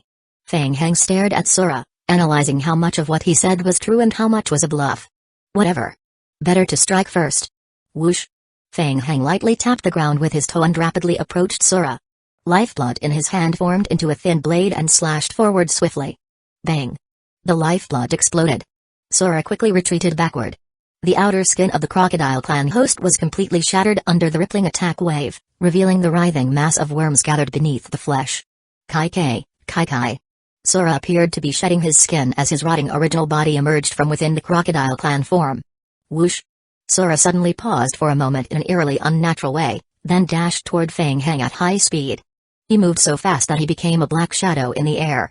Bang! Fang Heng raised his arm to block. Sora's arm twisted unnaturally and whipped around to strike from the other side. Bang! Bang bang! Sora launched several attacks in quick succession, each strike landing with a heavy thud in the passageway. Fang Heng's eyes grew grim. Just as he thought. Back on the battlefield, Sora had been deceiving the Shadow Clan allies, holding back his real strength. So Sora represented the physically enhanced path of the seed of Ouroboros? As Fang Heng pondered this, Sora's speed increased once again. Whoosh! Fang Heng's eyes showed a hint of surprise. Could he still get faster? After 3 consecutive bursts of physical strength, Sora's current attributes were already close to Fang Heng's. Bang! Sora threw another punch, which Fang Heng blocked. He looked at him with appreciation in his eyes and shouted, "Fang Heng! You've held out pretty well. How about this next one?" Whoosh! Before he finished speaking, Sora's speed surged again, rising to a new level. Fang Heng squinted and dodged to the side for the first time. Bang! Sora's punch landed on the ship's metal wall, punching a hole into the alloy surface. Woo woo woo! Immediately, the entire ship's alarm system blared. HMPH! Seeing Fang Heng start to dodge, Sora snorted coldly and charged again. Another punch. Fang Heng raised both arms to defend. Boom! The blow rang like a giant bell being struck, sending Fang Heng crashing backward until he slammed into an alloy metal wall, leaving a large dent. Fang Heng quickly stood up, checked his injuries, and resumed his battle stance. "You're strong too, Fang Heng." Sora noticed Fang Heng's enhanced regenerative ability and looked at him more seriously. Troublesome. He was far from his best condition. In this world, he had entered hibernation and hadn't fully recovered. Then came the Spawn Alliance's attack, and the Star Eye's assault had seriously injured him. This was the best he could do in his current state. Otherwise, he wouldn't have needed to escape disguised as a Crocodile Clan warrior. Woo woo woo! The Crocodile Clan ship's alarm blared loudly. Ship staff, alerted by the damage alarm, quickly dispatched the Crocodile Clan guards to investigate. As they approached, they heard loud impacts and explosions coming from further down the passage. The guards grew nervous, slowing their pace and proceeding cautiously. What was happening? 2 dark figures clashed rapidly in the corridor, crashing together and scattering shockwaves that tore through the passage's structure. They were fighting? The Crocodile Clan guard captain looked at the 2 blurry, unidentifiable figures and swallowed hard. Terrifying. The alloy metal used to build the ship was extremely tough, yet in front of these 2, it was like paper holes blasted through it with ease. Meanwhile, the radar alarm blared continuously in the ship's control center. The Crocodile Clan captain personally arrived with reinforcements. When he saw the situation, he was momentarily stunned. Who are they? I don't know. Find a way to stop them. The crocodile guards felt helpless. Stop them. They couldn't even get a clear aim on them. The captain was heartbroken. Fighting was fine, but did they really have to fight on his ship? Chapter 2981, Close Combat. Boom. Sora found Fang Heng and paused, gathering strength into his fist, and punched out. Bang. Fang Heng's entire right arm was completely blasted apart by Sora's punch. However, in the next second, Fang Heng's right arm regrew and recovered with an extremely strange power. There was no longer any trace of disdain in Sora's eyes. Looking at Fang Heng, his eyes were full of admiration. He spoke, "Fang Heng, to be able to endure my attacks relying solely on physical stamina for so long, you surprised me. But this is the end. If this is all you've got, you won't be able to trap me. How about we end it here?" Whoosh. Sora was still speaking when he suddenly paused. What? Whoosh. A strange magic array projection suddenly appeared beneath Fang Heng's feet. Dense black fog aura gushed wildly from the magic array. Almost simultaneously, the surrounding space twisted strangely, and dense vine clusters grew out from the magic array and the distorted space. What was that? A look of shock appeared in Sora's pupils. Tree Realm Descent. It was the first time Fang Heng used this move in the real world. It was almost no different from when he used it in the game world. Affected by the domain skill, Fang Heng was immediately surrounded by large swathes of trees. The trees gathered around him seemed to have sentient life, forming sharp vines that stabbed towards Sora. HMPH.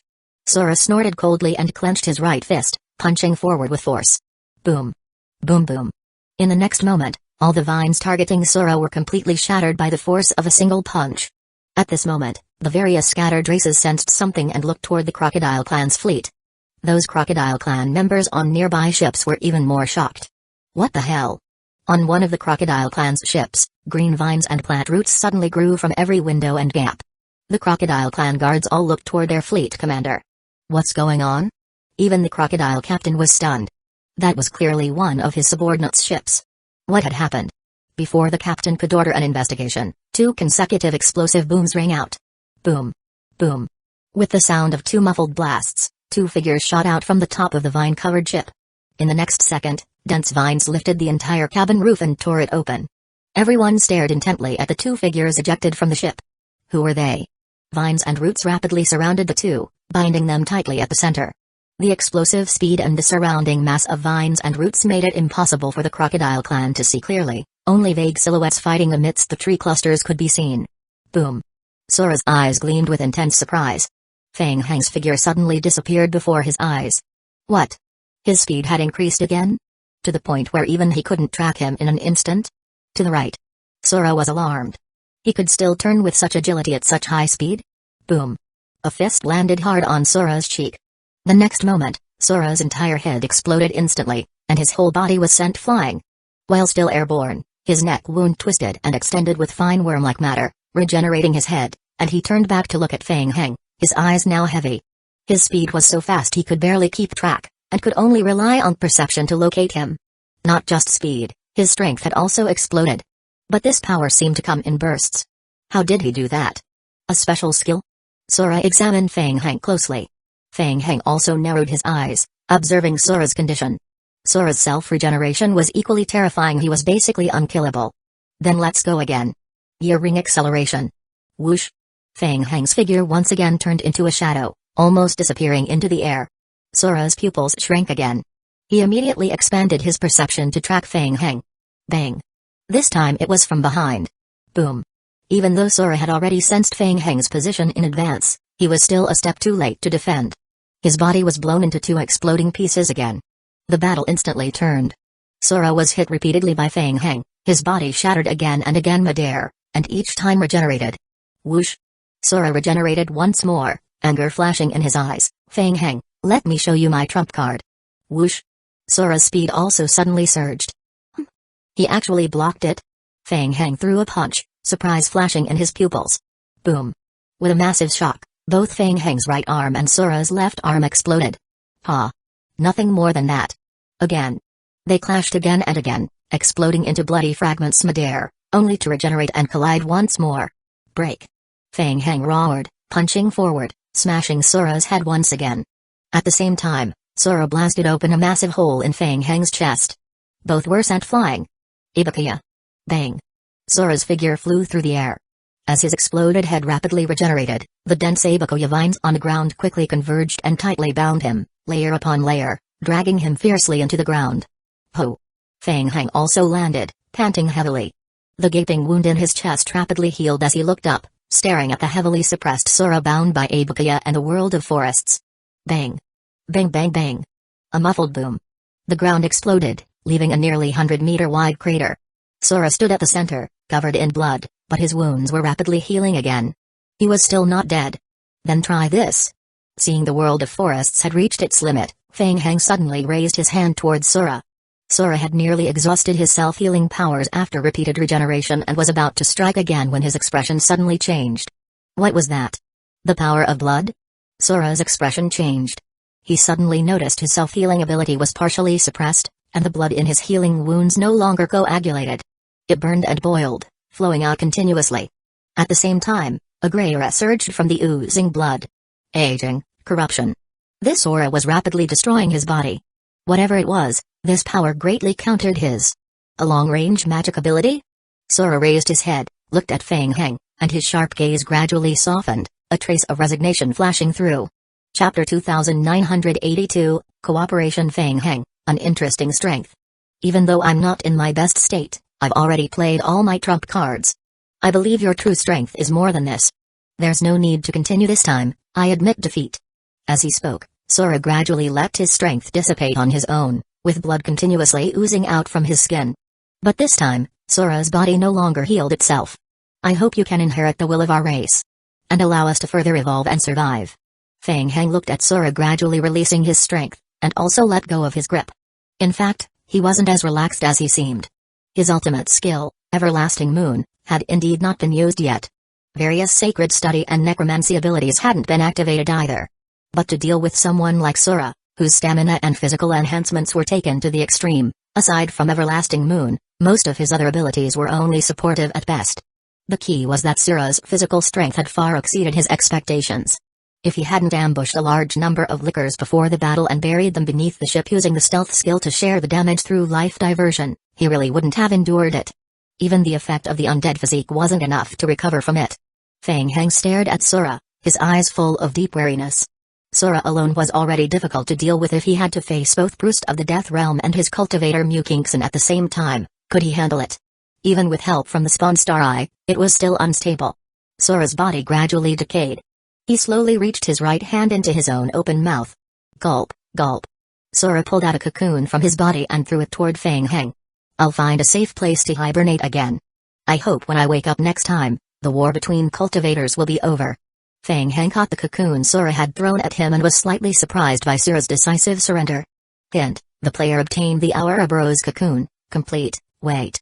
What is it? Feng Heng thought for a moment and threw the Ouroboros cocoon back to Sora. Pa. More than half of Sora's body had already dissolved. He reached out his left hand and caught the cocoon again, looking at Feng Heng. What do you mean? Don't be in such a hurry to leave. I want you to do something for me. What is it? I'll be dueling another newborn. The opponent is quite strong, and I want you to help me restrain their cultivator, keep them from interfering. Feng Heng pointed at the cocoon in Sora's hand and said, that will be your payment. Once it's done, we're even. Sora didn't reply immediately. He just looked at Feng Heng, paused briefly, then said, cultivators usually don't interfere in fights between newborns, but there are exceptions. I'm more curious, where's your cultivator? Feng Heng shrugged, don't even mention it. He's unreliable. I don't trust him. A fair deal. I'll give it my all, but I can't guarantee I'll be able to restrain a cultivator of equal strength. Sora thought for a moment and swallowed the cocoon back into his abdomen. He continued, there's still one more problem. The aura we exposed has already drawn the Shadow Clan's pursuit. How do we leave safely? With your strength, leaving here is easy. As for me, you don't need to worry. Remember the coordinate address. Come find me at the ship within 7 days. I've already given you access. Feng Heng quickly reported the world coordinate address and formed an imprint in front of him, slowly closing his eyes. Kai. A dark magic array appeared beneath Feng Heng's feet. Thick black fog seeped from the array and quickly enveloped him entirely. Sora watched as Feng Heng disappeared into the fog, and a thoughtful look appeared in his eyes. As the world of forests rapidly contracted and vanished, Sora chuckled softly. An interesting fellow. Not far away, several races who had noticed something unusual were rapidly gathering toward the exploded ship. What's going on? No idea. Suddenly, everyone noticed that the forest domain ahead was rapidly shrinking, and with a loud bang. Boom. A dense swarm of mutant worms erupted from the exploding forest. Careful. Mutant worms. Amid the chaotic battle against the mutant swarm, 3 elves who were drawn by the aura gathered behind the bushes and exchanged glances, surprise flashing in their eyes. That aura just now. The eldest elf showed a grave expression and nodded. Yes. It was the aura of the Tree of Life. I observed traces of elf cultivation in the trees. Everyone fell silent for a moment. How could the aura of the Tree of Life appear on a human? And with signs of elf cultivation? Too strange. I left a tracking signal on the sacred tree, but the signal has been disrupted by some power and can't be followed. The imprint should last at least 3 years. The priority now is to suspend this mission and report back to the Elf Temple. I believe the temple will have a way to trace it. Understood. 7 days later. Death Realm. A layer of gloom shrouded the air. Since the Death Realm orb was teleported away, the aura of the Death Realm had grown thinner by the day. Recently, the concentration of aura in the Death Realm has drastically declined. It's no longer just about soul crystals, this aura is making all our people feel discomfort. The environmental changes are forcing us to make compromises. But some stubborn ones still refuse to leave, and recently, there have been some negative rumors about you. Oh? Really? Feng Hang glanced at his undead world mission approval level and asked, what are they saying?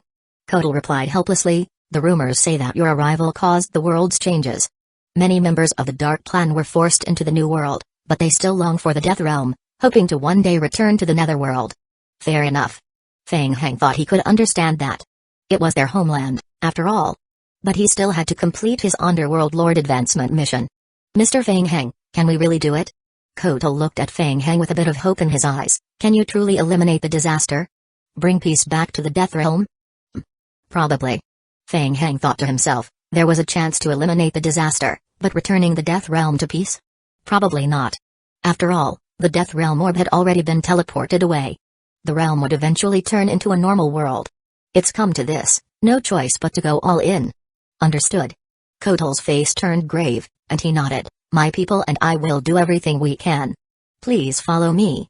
Chapter 2983, Gathering. Feng Hang followed Kotal into the tent. Inside the tent, the high-ranking officials of the 4 great empires of the Death Realm were already gathered, including the kings of the 4 great empires. Everyone's gaze immediately gathered on Feng Hang. Feng Hang, the front-line war zone has completely collapsed. Feng Hang, tell me honestly, how confident are you in your plan? Feng Hang looked around at everyone and said, 10 out of 10. Upon hearing this, the people in the tent once again began whispering to each other. Feng Hang. The king of the Gab Empire stood up, looked at Feng Hang, and said, before you arrived, we had already discussed it. With just our own strength, even if we keep holding on, we can't stop the spread of the disaster. As long as there's even a 50% chance, we will risk our lives for it. Tell us your plan, Feng Hang. We are willing to trust you and fully cooperate. Though they said they were willing to trust Feng Hang, in truth, the 4 great empires of the Dark Clan had no other options left. Over this period of time, as the disaster continued to spread and the power of the Death Realm gradually diminished, they could no longer resist the disaster. If not for the assistance of the humans, the entire Dark Clan might have already been wiped out. When they first learned that Feng Hang intended to engage the disaster in a final battle, many were against it. But after persistent persuasion by Lenny of the Vani Empire and Kotal, the 4 great empires gradually unified their stance. Rather than slowly dying, it was better to fight to the death. Thank you.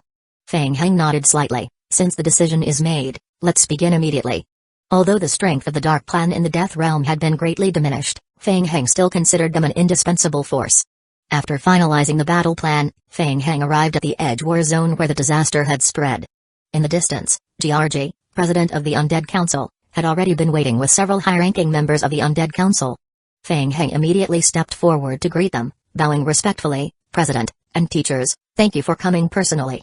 GRG smiled and nodded. Feng Hang, if we can truly put an end to the disaster, we old bones naturally want to help however we can. We will follow your instructions. You need not worry. Thank you for the Undead Council's strong support.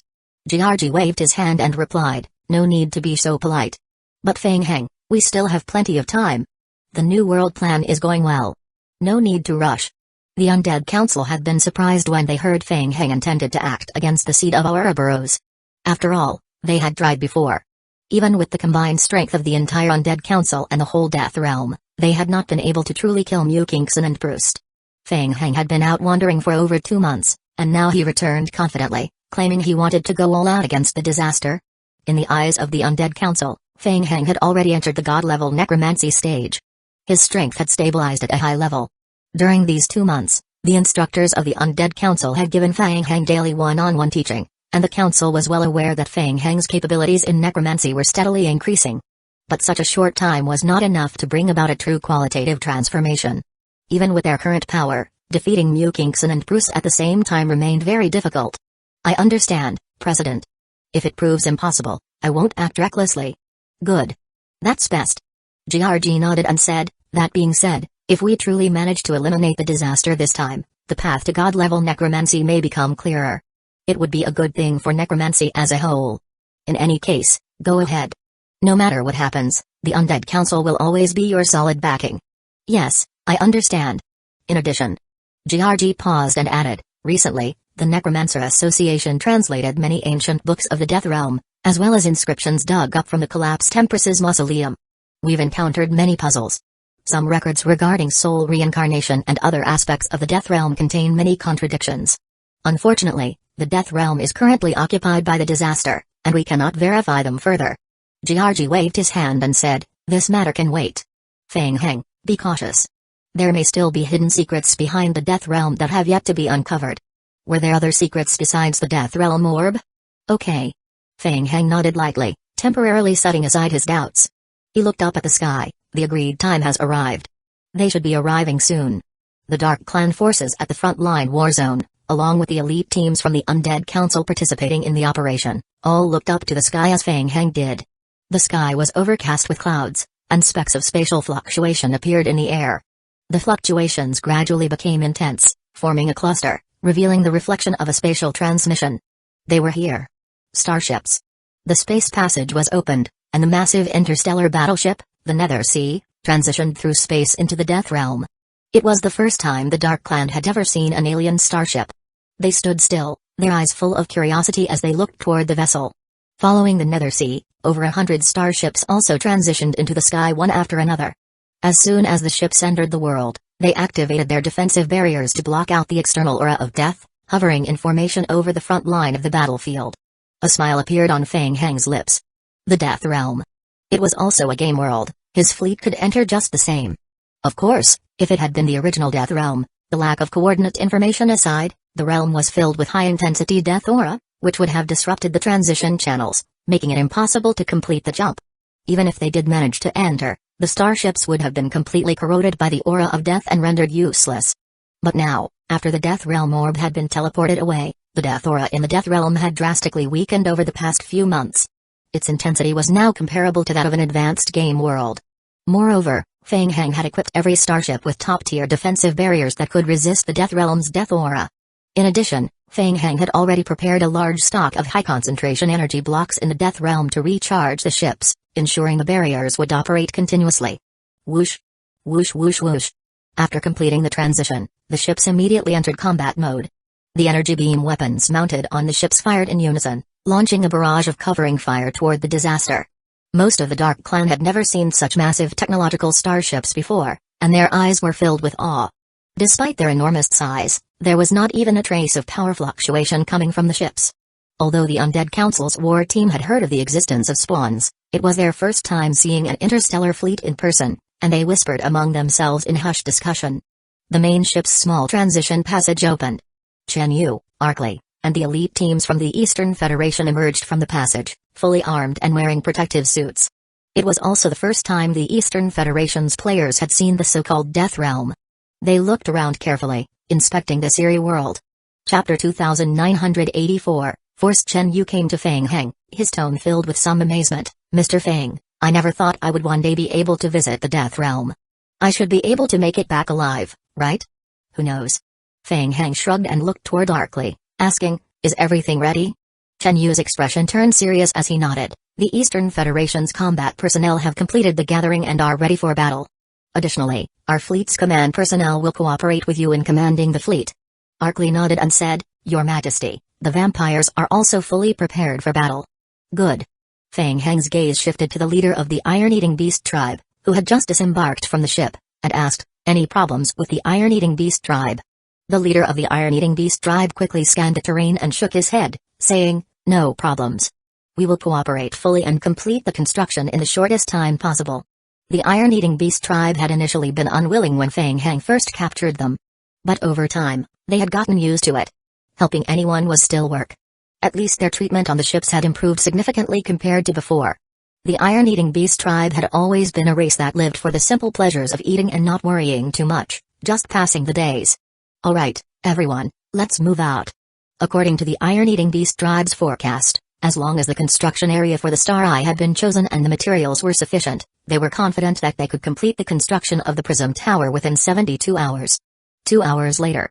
On the front lines. Large numbers of bone dragons circled in the air. Under the control of the Dark Clan's war knights, they flew low, repeatedly charging at the disaster mutant worm swarms.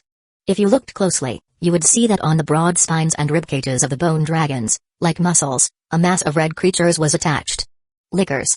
All the lickers attached to the bone dragon's skeleton, without exception, entered deployment mode.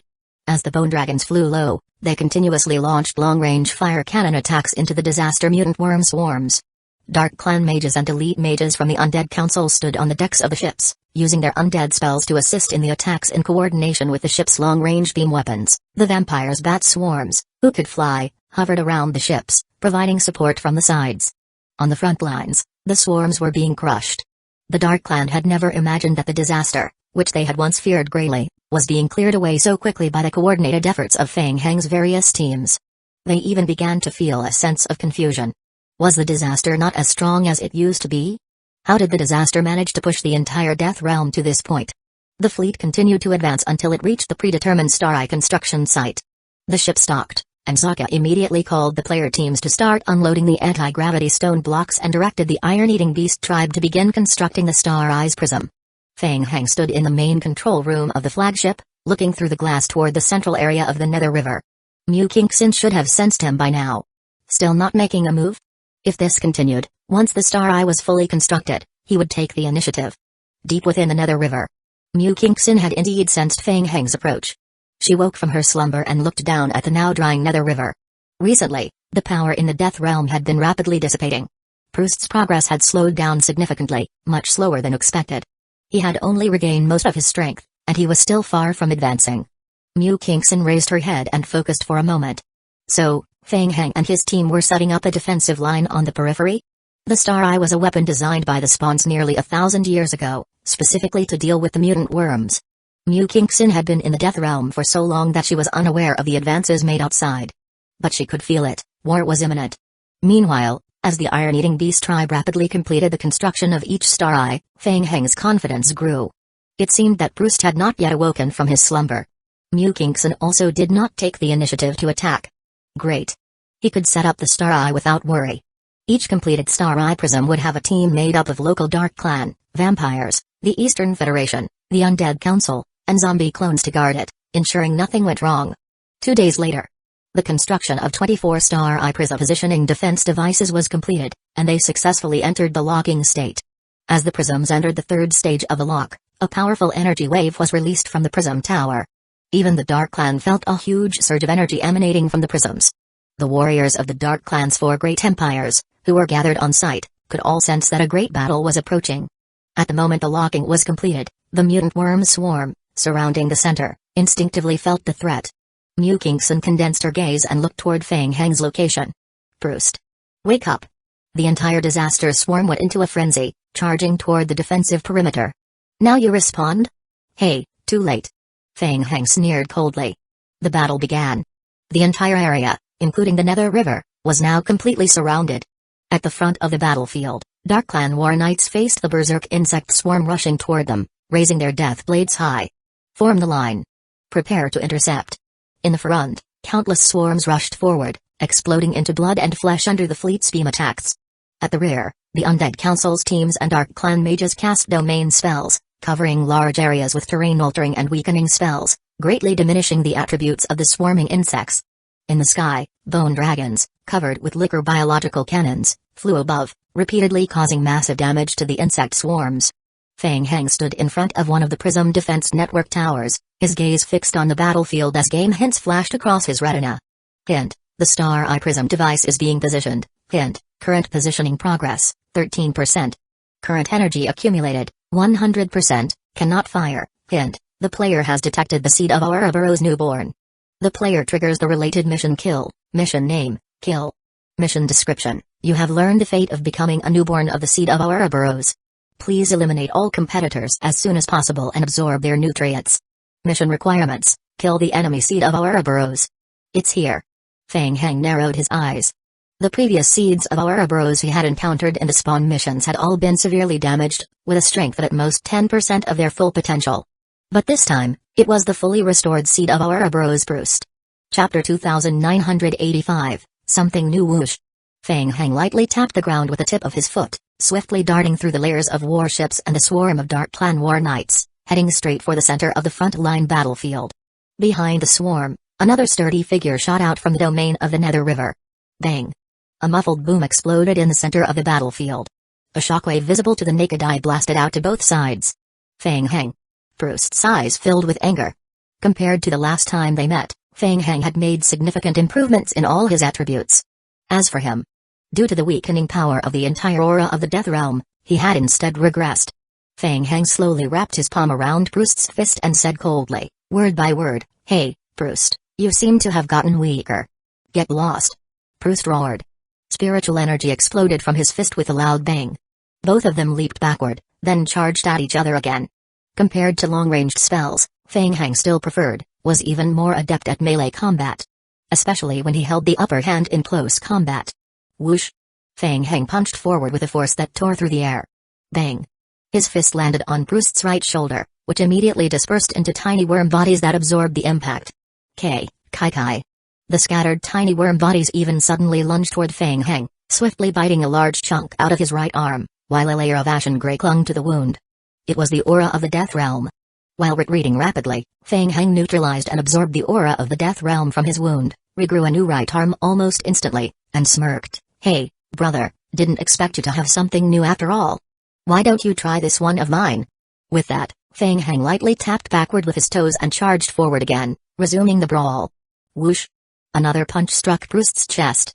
As usual, his body dispersed into a dense swarm of worm bodies to absorb the damage. But this time was different. Under the blow, the red worm bodies were instantly tainted by a dark aura of death. Enveloped in the death aura, a majority of the worm bodies perished from a single strike. Brust was shocked and quickly retreated to check his condition. That was the aura of death? Whoosh!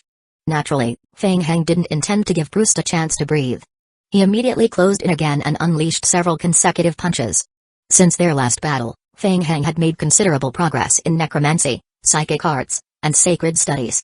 On top of that, he had also absorbed part of the dimensional strength, resulting in a comprehensive boost to all his attributes. Moreover, he had been undergoing daily training sessions with the necromancy instructors during this period. As his control over the death aura grew stronger, the instructors, knowing Feng Heng disliked using spells, provided combat-focused guidance, teaching him to condense undead strength into his fists. The effect was remarkable. Even though Brust had extremely high resistance to necromancy and strong regenerative abilities, he no longer dared to directly tank Feng Heng's punches. He adopted a more evasive and defensive stance. Seeing this, Feng Heng's lips curled into a faint smile. Hey, why keep dodging? Afraid?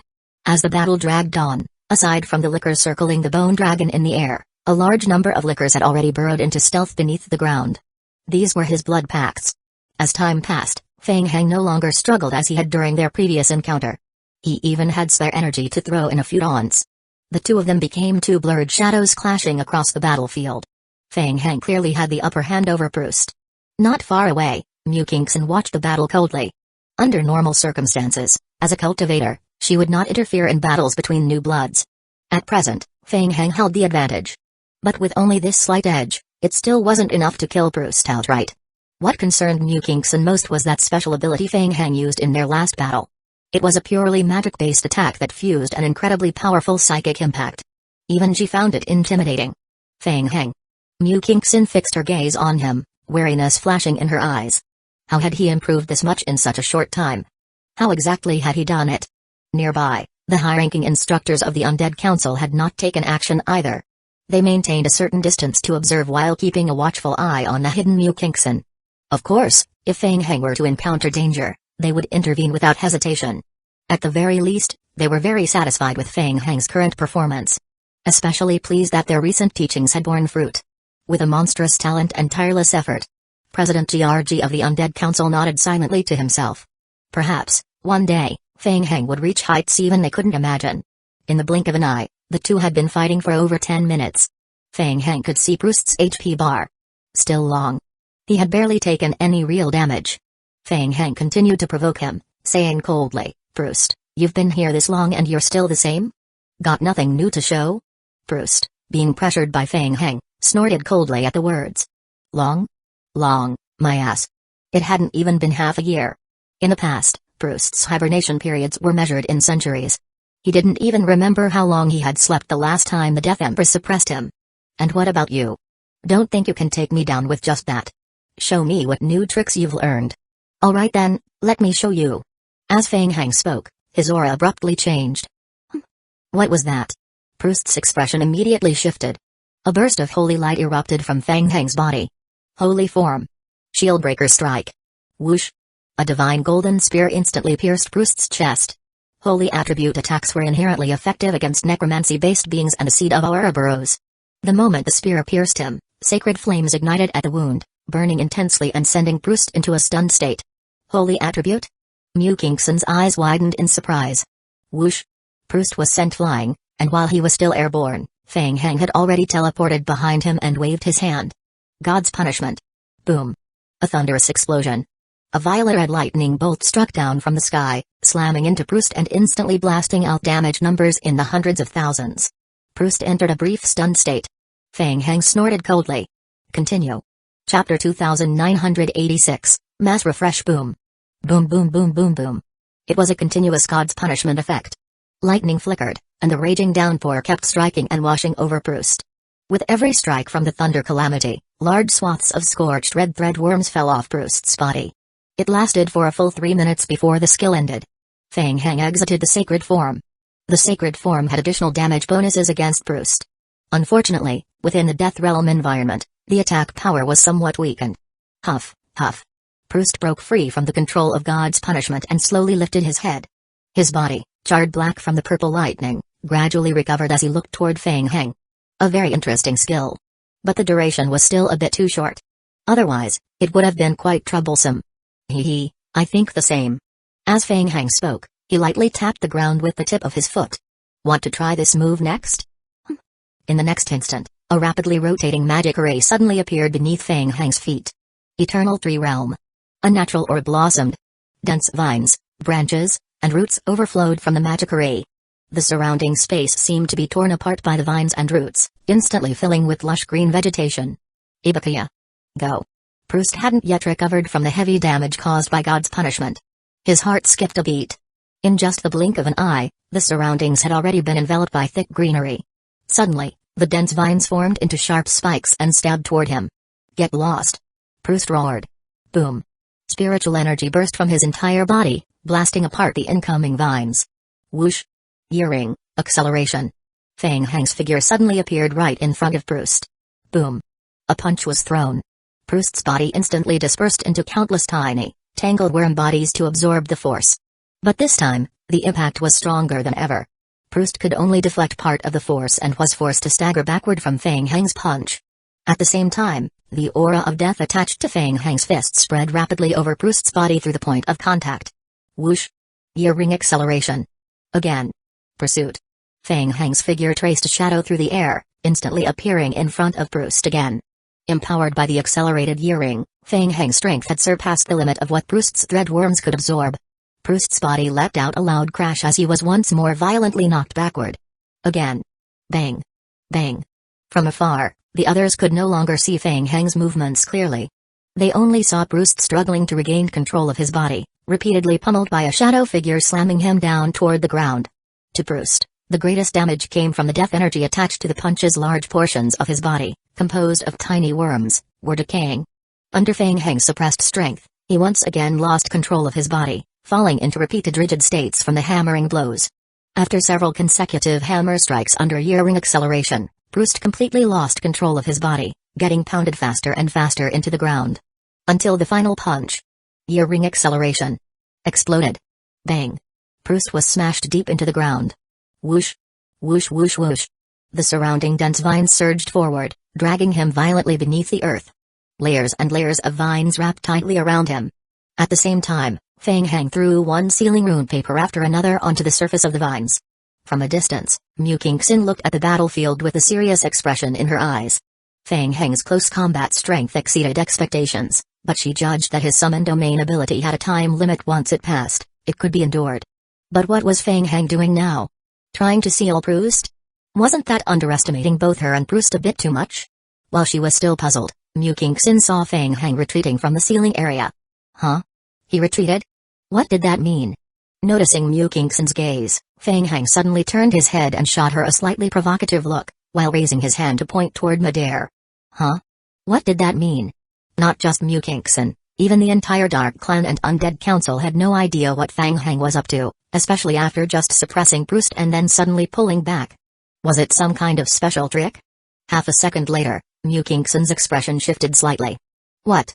A violent spatial fluctuation erupted in the sky above the battlefield. The dark clouds that had gathered high above were pushed aside by the spatial fluctuation, revealing several clearly visible cannon barrels. It was the first time the Dark Clan combatants had seen such large mechanical weapons descending from the sky, and their eyes filled with shock. Not good. Mu Kingxin immediately realized what was happening and instinctively tried to intervene. Boom. Boom boom boom boom. Too late. In the next moment, deep purple energy beams descended from the sky, striking down with full force and completely engulfing the insect nest gathering area.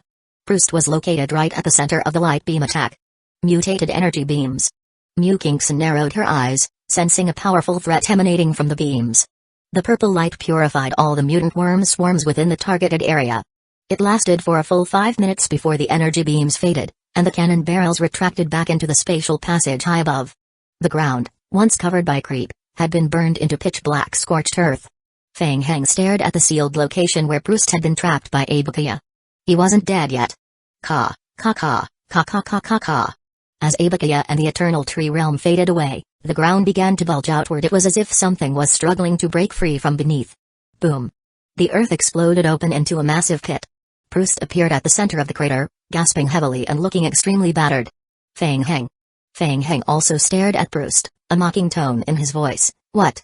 Not satisfied? Proust clenched his teeth and was about to attack. Suddenly, he found his body once again losing control, suspended midair by a mysterious force. Fang Heng pointed at Proust with one hand and shouted, "God's punishment." Boom. A purple God's punishment lightning strike fell in response. Boom. Boom boom. One after another, enhanced deep purple God's punishment strikes kept raining down. Already severely weakened, Proust had no way to counterattack. He was forced to take the attacks head-on, relying on his massive HP and self-recovery to endure. Fang Heng kept his eyes on Proust's HP. It was slowly but steadily declining. Chapter 2987, Purification. Fang Heng consciously controlled the intensity of his mental strength consumption. Each strike of the thunderbolt attack was not particularly strong nor fast, but it was enough to keep Proust constantly suppressed and unable to break free, gradually wearing him down. It was clear that Proust's self-healing ability had been significantly weakened. It seemed the earlier attack from the Star Eye had been highly effective. From a distance, Mu Kingxin watched with a frown. Fang Heng's energy beam attack earlier had far exceeded her expectations, directly causing Proust to suffer another serious injury. And now, switching again to God's punishment. Mu Kingxin looked toward Fang Heng. Fang Heng surely knew that attacks of this level could not pose a lethal threat to Proust. Was he stalling for time? The reason was. Mu Kingxin suddenly felt her heart skip a beat. She looked up again toward the sky, which was still covered in dark clouds. It was very likely that the Star Eye's attack could be replicated a second time. Whoosh! She could wait no longer. If this continued, Proust would lose. Mu Kingxin decided to act. She had cultivated the seed of Ouroboros for tens of thousands of years. She couldn't bear to see Proust destroyed by Fang Heng. Whoosh! Mu Kingxin dashed swiftly toward Fang Heng, intending to interrupt the battle. But suddenly, a dark figure appeared before her. Huh? What? Boom. Mu Kingxin was forced backward by a heavy punch from the shadow. She looked up and was surprised by the figure she saw. Sora? What are you doing here? Sora stood in front of Mu Kingxin, calm and steady. He gently shook his head and said, "That doesn't matter. Mu Kingxin, I understand how you feel. But I promised Fang Heng that I wouldn't let you interfere in their battle." Mu Kingxin's heart sank. Damn it. Fang Heng had come fully prepared. Even this step had been planned ahead of time. Mu Kingxin said coldly, "What did he offer you?" Sora uttered nothing, just stared at her. Whoosh! Mukingson's figure turned into a shadow, trying to break through from the right. Sora, like a ghost, intercepted her again, blocking her path. Move. Mukingson shouted and threw a punch at Sora. Boom. Sora's expression turned cold. Without wasting words, he counterattacked directly. In midair, the two became entangled in a series of high-speed collisions. Their power levels were not far apart. Mukingson knew she couldn't break through Sora's blockade in a short time. Moreover, Sora had always believed in pure physical evolution, relying solely on brute strength, with no integration of other types of power. Bang! After several minutes of clashing, both were forced back by a direct blow. Mukingson grew increasingly anxious. But the more anxious she became, the less able she was to escape. No. She looked up again. Violent spatial fluctuations appeared in the sky, and the dark clouds were pushed aside once more by spatial transition, revealing a metallic cannon barrel. The Aoi cannon locked firmly onto Proust below. Mukingson, trapped by Sora, couldn't break free. She could only shout, "Proust! Get out of the way!" I know. Proust was still suppressed by God's punishment skill, unable to move. His bloodshot eyes locked onto Fang Heng. Fang Heng. Are you insane? Proust had already been seriously injured once by the Star Eyes beam and had no desire to go through it again. He stared at Fang Heng and shouted, "Let me go." Fang Heng stared back at Proust with a determined, almost suicidal look. The corners of his mouth curled in mockery. What's wrong? Are you afraid of death, Proust? Fear finally showed in Proust's eyes as he shouted, "You lunatic." Boom. The next moment, a purple annihilation beam descended from the sky, engulfing both of them. Boom. Hint. The player is affected by the annihilation beam. Hint. The player's seed of Ouroboros loses 2,663 experience points. Hint. The player's seed of Ouroboros loses 2,663 experience points. Hint. Current attributes decreased by 0.2%. Duration, 24 hours. Hint. The player's seed of Ouroboros loses 2,663 experience points. Game notifications kept appearing in Fang Heng's vision. The original power of the seed of Ouroboros was being steadily weakened by the Star Eyes beam. Fang Heng's pupils contracted. He understood this was an annihilation beam specifically developed by the spawns to counter the seed of Ouroboros. He hadn't expected it to be this powerful, actually damaging the original power. But it was still within bearable limits. Fang Heng stared intently at the now disfigured Proust, whose body was being ravaged under the annihilation beam. He would outlast him. In every aspect, he held the advantage over Proust. From a distance, the others watched Fang Heng recklessly choosing to take the damage alongside Proust like a madman. Their expressions changed, eyes fixed on the falling purple beam. The beam lasted for a full 5 minutes. When the light faded, everyone saw the figures of Fang Heng and Proust. After enduring 2 consecutive Star Eye attacks, Proust's Soragen power was severely damaged. His self-healing was heavily suppressed, and his HP had dropped to just 1/10. On the outside, beneath his scorched skin, writhing red worms were dying and falling off his body. Proust. Proust, his consciousness already fading, looked up at the voice. God's punishment. Boom. Scarlet lightning rained down from the sky again, relentlessly striking Proust's broken body. Goodbye. The God's punishment skill was pushed to its limit, draining Proust's last bit of HP. Boom. Holy fire ignited on Proust's body in an instant. The tiny worm bodies that made up Proust screamed as they burned, until they were destroyed. Hint. The player has successfully killed Proust. Hint. Settlement in progress. The player has gained 100% kill contribution. The player receives 500,000 King of Gods points. Hint. Your actions have been sensed by some seeds of Ouroboros. Fang Heng coldly watched as Proust was reduced to ashes by the holy fire. Unlike previously shattered seeds of Ouroboros, Proust had been in a complete form. Whoosh! Fang Heng raised his hand. From the corpse shrouded in holy fire flew a dark gold cocoon. Kai. A rift opened in his palm, and the dark gold cocoon was swallowed by the rift. Hint. The player has obtained the optional modification Red Worm Split Form. The player's seed of Ouroboros has reached level 21. The player has gained one additional modification option, Red Worm Split Form. Skill description, alters the structure of the creature so that muscles are composed of finer red worm bodies. Grants plus 10% strength and plus 10% physique. When taking direct physical damage, Red Worm Split Mode can be activated to reduce incoming damage, absorbing up to 3x the attack damage in a single instance. This causes a brief stiffness, preventing immediate counterattack. Skill description, when suffering limb loss or death, broken body parts can generate red worm bodies for secondary attacks. Passive effect. Additional description, this is a special skill requiring 2 modification slots. It cannot function alongside some other modifications. Chapter 2988, Unyielding. Feng Heng carefully examined the game hint, and a look of excitement appeared on his face. Good stuff.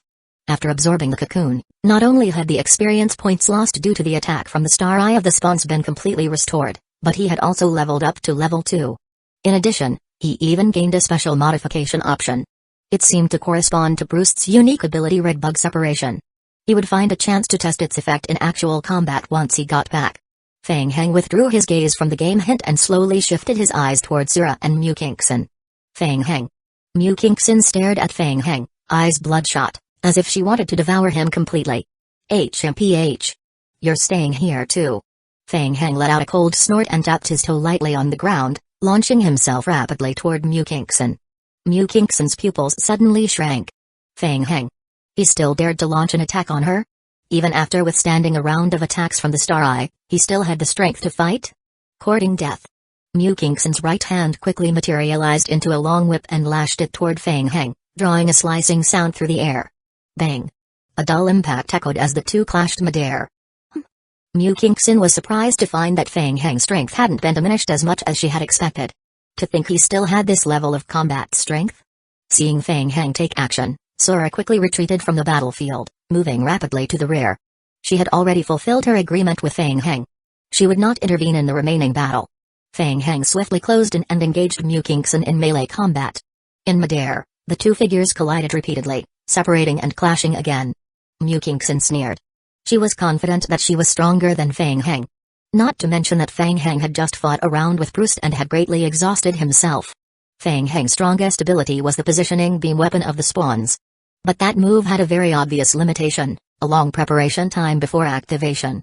As long as she was careful of Feng Heng's sudden bursts and avoided getting locked on by the high-tier weapon of the Spawns, she would be fine. Whoosh! Huh? What was that? Mukinkson's heart skipped a beat as she suddenly sensed a strange energy ripple. She looked up, and a black moon appeared behind Feng Heng. Though it was black moonlight representing the dark attribute, it blossomed with a bizarre holy power. Feng Heng lifted his head and locked eyes with Mukinkson. This ultimate move had been saved just for you. Hint, the player has used skill Everlasting Moon. Hint, detected that player is currently in the highest sequence game world. Hint, fusing with the current world, the player's skill form is changing, fusing. Hint, detected player's current state Divine Form, God's Punishment, skill fusing. Hint, detected current world Death Realm, skill fusing. Hint, the player and teammates have entered reincarnation state. Hint, the player has fused with a special domain, the reincarnation realm, and the player has obtained a special summoned creature Eye of Chaos, Aura of Death and Holy Aura. Two completely different forces acted simultaneously. Mukinkson felt unbearably oppressed by the dual forces, tried to struggle, but couldn't break free at all. From the void, a pair of dark eyes opened. Like a yin-yang fish half black, half white. Mukinkson felt as if time had slowed to a halt, and even the flow of her sea of consciousness gradually froze. The yin-yang fish-shaped eye of chaos reflected in her pupils, and she completely lost control of her body. Under the influence of the domain power, Mukinkson's body floated motionless in midair. Her soul body phantom was pulled from her main body by an unknown force, slowly levitating above. Behind her soul body appeared a black inverted cross. Whoosh! Whoosh whoosh! The inverted cross pierced through her soul body instantly. Almost at the same time, Mukinkson's physical body showed corresponding penetrating wounds. The powerful self-recovery effect of the Seed of Ouroboros rapidly healed the wounds. The next moment, the inverted cross repeatedly pierced through the soul body. Mukinkson's face instantly turned pale. At the battlefield's periphery, Sora's eyes revealed a solemn expression. A trump card, huh? Simultaneously dealing triple damage to the body, the sea of consciousness, and the soul. This move hadn't been used by Feng Heng the last time she fought him. Very powerful. Even standing here, she could sense the intense ripple of power emanating outward. A domain-level ability. Under the influence of the domain ability, Mukinkson couldn't resist at all. The Dark Clan and Undead Council instructors all showed serious expressions. It seemed that every time Feng Heng used his trump card skill, it was different. They could see clearly. This time, the focus was on soul-type attacks, with physical and spiritual damage only as auxiliary effects.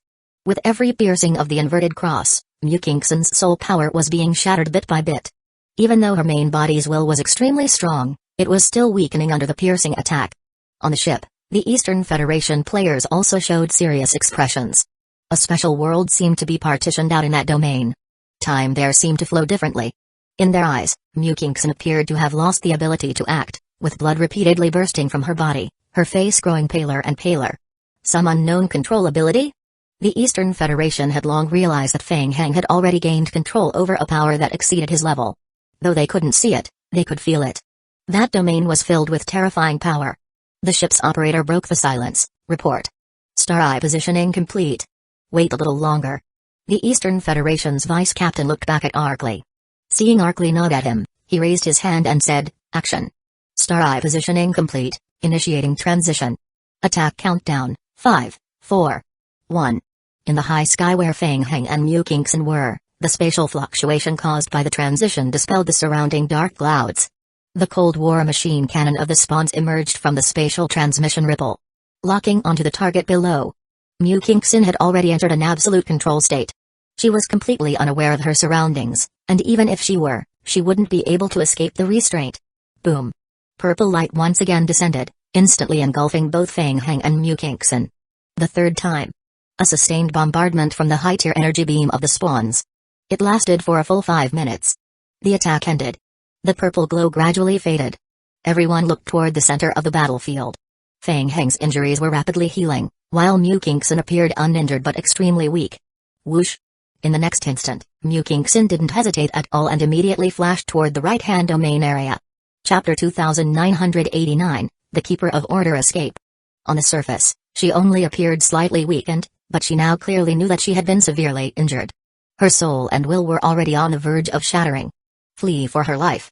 Being able to keep her life was already the best possible outcome at this point. Everyone, it's our turn. Don't hold back, attack together. Understood. Whoosh. Whoosh, whoosh. The instructors of the Undead Council had long been prepared. They acted in unison, blocking Mukingson's escape route. Dense soul chains extended from their hands. The plan was already set. The target of the Undead Council's instructors was Mukingson. As soon as Mukingson attempted to flee or completely escape the range of Star Eye's attack, they would act immediately. Now, facing Mukingson, who was already at the end of her strength, these old fellows of the Undead Council might not be able to kill her, but stopping her was guaranteed. The dense black soul chains formed a giant net, closing in on Mukingson. Mukingson's soul had already been severely damaged. Facing the attack of the soul chains, she instinctively felt a chill and didn't dare to break through by force. Her movement space was quickly constricted. The warriors of the Dark Clan's 4 great empires also understood that this was the final moment of the war, and they firmly sealed off the surrounding area. The entire Death Realm was already on the brink of collapse. And the culprit was her. There was no way the Dark Clan would allow Mukingson to escape. Seeing layer upon layer of soul chains ahead, Mukingson knew she couldn't dodge. She gritted her teeth and prepared to risk everything for a final attempt. Whoosh! Suddenly, Mukingson's body trembled and froze in place. A cold voice came from behind. God's punishment. Boom. A purple beam once again blasted down from the sky, striking Mukingson hard. Not far away, Sora watched coldly, a trace of dissatisfaction in his eyes. First it was Proust, and now Mukingson. All of them died at Feng Heng's hands. Mukingson, you made a mistake. The bond between you and the seed you cultivated was too strong. You still bore the duty of nurturing successors for your race. You were never meant to die here. Mukingson's HP was finally depleted under the God's punishment skill. Boom. Blazing holy fire engulfed Mukingson, completely incinerating her. Whoosh. A cocoon flew out from the ashes and landed in Feng Heng's palm, swallowed entirely by a black rift torn open in his hand. Hint, the player killed the seed of Ouroboros cultivator Mukingson. Hint, the player absorbed the seed of Ouroboros. The player's current seed of Ouroboros level increased to level 25. The player gained one additional modification option. Was it over? The members of the Dark Clan looked toward the center of the battlefield, where Feng Heng still stood, disbelief in their eyes. The legendary disaster. The disaster that nearly swallowed the entire Death Realm. Was it completely destroyed?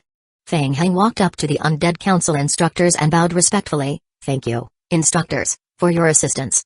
Although the Undead Council had been somewhat passive in their stance toward the Holy Court, they had treated him quite well. After he proposed dealing with Mukingson, the Undead Council gave their full support without hesitation. President Georgi of the Council even brought the Council's top combat power to support him personally. There's no need to be so polite. Now that Mukingson is dead and the disaster is resolved, the Death Realm can return to peace. Georgi waved his hand. We've done a good thing for the Death Realm. When fighting against a cultivator, The high-ranking instructors of the Undead Council had made thorough preparations. They had drawn up various contingency plans. In extreme cases, the council had even considered using a holy weapon to temporarily block the disaster and evacuate Fang Heng first. The only thing they hadn't anticipated was that Fang Heng would actually defeat Mu King Xin so easily. None of their backup plans were needed. Who could have imagined? Even the Empress of the Death Realm failed to completely eliminate the seed of Ouroboros, yet Fang Heng personally wiped it out. The kings of the four great empires looked at Fang Heng, their eyes showing complex emotions. Caution, fear, respect, and gratitude. The king of the Gab Empire was the first to step forward and said, "Fang Heng, thank you for your help. Now that the source of the disaster has been eliminated, we will continue clearing the remaining threats. Your support and friendship our Dark Clan will forever remember." Hint: the player killed Seed of Ouroboros, successfully halted the spread of the disaster. The player gained Death Realm reputation. Your deeds are being spread throughout the Dark Clan. Hint: the player gained a special state savior of the Death Realm. Duration: 3 months. During this time, the player's friendship, reputation, and support within the Death Realm and Dark Clan will increase significantly. Fang Heng glanced at the game prompt. Not bad. An unexpected bonus. With the savior of the Death Realm buff active, once the news spread further, in a few days, his support in the Death Realm would likely max out at 100%. By then, the Underworld Lord's advancement mission could also proceed smoothly. He might even discover a way to further improve necromancy to a god level. Fang Heng. Fang Heng turned and looked at Sura beside him. Congratulations, the matter is settled. According to our agreement, I should leave now. Of course. Good luck to you. Fang Heng suddenly thought of something and called out to the departing Sura, "Wait, Sura. What is it? Have you ever heard of the gods?" Gods. Sura's eyelids twitched slightly. The gods claim to be the keepers of order of this world. Their power is immense. Last time, we were destroyed by the gods. But as I said, the seed of Ouroboros will never truly die. The next time we return, we will be even stronger. For that, Fang Heng, you did well, but I can sense that your power still isn't enough. Sura turned his back and waved his hand. Farewell. I hope the next time we meet, you'll surprise me even more. Fang Heng watched Sura's departing figure and fell into deep thought. Strange. According to the spawns, they were the ones who defeated the seed of Ouroboros last time. But judging from Sura's words, it seemed they believed it was the gods who destroyed it? Or maybe Sura was too badly injured and his memory was incomplete, causing some memory bias? Fang Heng scratched his head. The gods. The last time he heard that name was from the inscriptions on a stone slab in the ruins of the ancient humans. The Titan race was threatened by the gods and chose to spread their bloodline. Now, hearing Sura's words, even the seed of Ouroboros had once been destroyed by the gods? Gods? Keepers of order? What were they exactly? Speaking of which, the concept of the King of Gods game had been around for a long time. Could it be that the ones who created the game world were the gods? Forget it. The information he had was still too fragmented to piece anything together. Fang Heng once again turned his gaze to his skill, Seed of Ouroboros. With the level increasing to level 25, there were a total of 6 available modification branches to choose from. Chapter 2990, level with a quick calculation, stealth, biological cannon, and creep modification each occupied 1 modifiable branch project. Division and the newly acquired Redworm modification each took up 2 modifiable branch slots. Just 1 slot left. Stealth and biological cannon functioned extremely well together, making them more adaptable, so creep modification had to be set aside for the time being. He was a bit annoyed as he was running low on King of Gods points again. The 1 million points just earned from the recent kill were merely a drop in the bucket, only slightly easing the urgent need. He needed to find another opportunity to grind hard again. Fang Heng, we're taking our leave now. After reorganizing their legions, the 4 Empire commanders came together to say goodbye to Fang Heng. The source of the disaster has been cleared. We will now return to our respective empires, hoping to restore peace to the Death Realm as soon as possible. Fang Heng looked at the confident Dark Clan kings and sighed inwardly. He had already taken the Death Realm orb away. This Death Realm was likely beyond saving. Perhaps they should just follow him back to the New World. Fang Heng said, "All right, I won't keep you. If any of you wish to enter the New World, you are always welcome. Thank you for your help, Fang Heng. Your name will be recorded in the history of our empire." With that, the Empire troops and the Dark Clan army left in succession. Chen Yu walked over and asked, "Mr. Fang, the ship's transition is ready.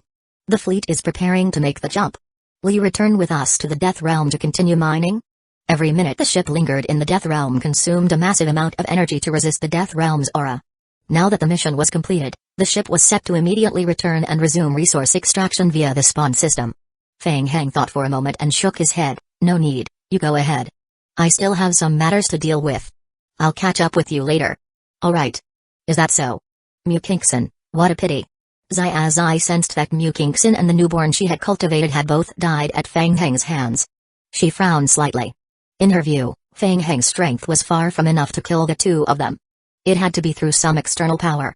Moreover, both Mukingson and Bruce had been seriously injured, their power reduced to less than 1/10 of their original strength. Still, being able to find them in the Death Realm and then defeat them, Feng Heng's progress far exceeded her expectations. Master, Mukingson is dead. In the Black Fog world, there's probably no one left who can threaten Feng Heng. I understand what you mean. Humans are creatures of sloth, they need to stay hungry, only then will they fight with everything they have to struggle and gain. Zai nodded in agreement. Since the lock has already been broken, it's time to fully unlock the barrier and give him a bit more pressure. Laze, I'm leaving this task to you. A flash of fear passed through Laze's eyes, and he nodded. My lord, isn't this a bit too aggressive? If the barrier is completely broken, this world may face great danger. Wouldn't that be perfect? Yes. Laze stiffened, responded, and disappeared into the darkness. Zai gazed into the distance and said, Sora, it's been a while. I didn't expect you to find your way here. From the shadows behind Zai, Sora gradually revealed himself. I didn't expect this interesting little guy to be your creation. Back then, you and the others tried to cultivate seeds using the power of the Black Fog. I thought it was pure fantasy.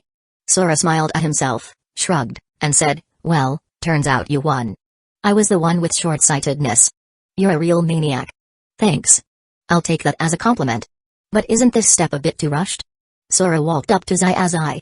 If the Titan's protection is destroyed, the crisis facing this world will multiply. And from what I know, she has already succeeded halfway. Zai's expression changed slightly as she asked, you mean her? Yes. She is even more aggressive than you all, choosing to cultivate the newborn in the body of a god. Interesting, but so what? Zai pursed her lips, looked into the distance, and murmured, Feng Heng is the one I chose. Even if it's a god, I'll slaughter them all. 47 days later. The reformed Death Realm. In front of the altar of the Death Realm orb. The reincarnation passages to the Holy Realm and Hell had already been constructed. Soulless husks slowly followed the guidance of the Death Realm orb, entering the two passages to be reborn. Feng Heng sat cross-legged before the orb altar. Around him, 12 underworld orbs representing the Death Realm's power condensed and floated in the air one by one. Until the final one completed its condensation. Hint, verifying. Player currently detected as controller of the Death Realm orb. Hint, player's Dark Clan support level has reached 100%. Hint, player has unified the Death Realm. Hint, player's underworld orbs fully condensed. 12 out of 12. Hint, player has completed the mission advancement of the Underworld Lord. Hint, player's current necromancy advancement reached Super God level. Unique skill, Super God level necromancy. Order grade, unique mastery available. Current level, 27. Skill description. Following the path once walked by the Empress, you gained recognition of the Dark Clan and unified the entire Death Realm, becoming its new ruler. This is not the end. You now bear the responsibility of maintaining and expanding the Death Realm's order, thus comprehending the true power of death. Additional attributes. When using necromancy skills, no need to use the Book of the Dead, gains plus 500% effect boost. All basic attributes plus 120. Damage taken from necromancy attributes reduced by 95%. Gains will plus 80 and spirit plus 40 per skill level, greatly extends lifespan and significantly boosts soul strength. Upon death in the Black Fog Zone, soul automatically enters the Death Realm's reincarnation area for revival. If successful, this is not counted as death, no item loss or penalties. Additional notes, this skill has no upper limit and is not restricted by player level. Skill level can be increased by expanding the Black Fog coverage area, thereby expanding the Death Realm's domain. Whoosh! Feng Heng suddenly opened his eyes, the sharp gleam in them gradually fading. Since resolving the Death Realm's disaster a month and a half ago, his Dark Clan support had quickly reached 100%. Also, after the Death Realm orb was transferred into the Vampire Apocalypse world, the game recognized the Vampire Apocalypse as the new Death Realm. As a result, the Death Realm control mission was also completed. Thus, the final mission was triggered to condense all 24 underworld orbs.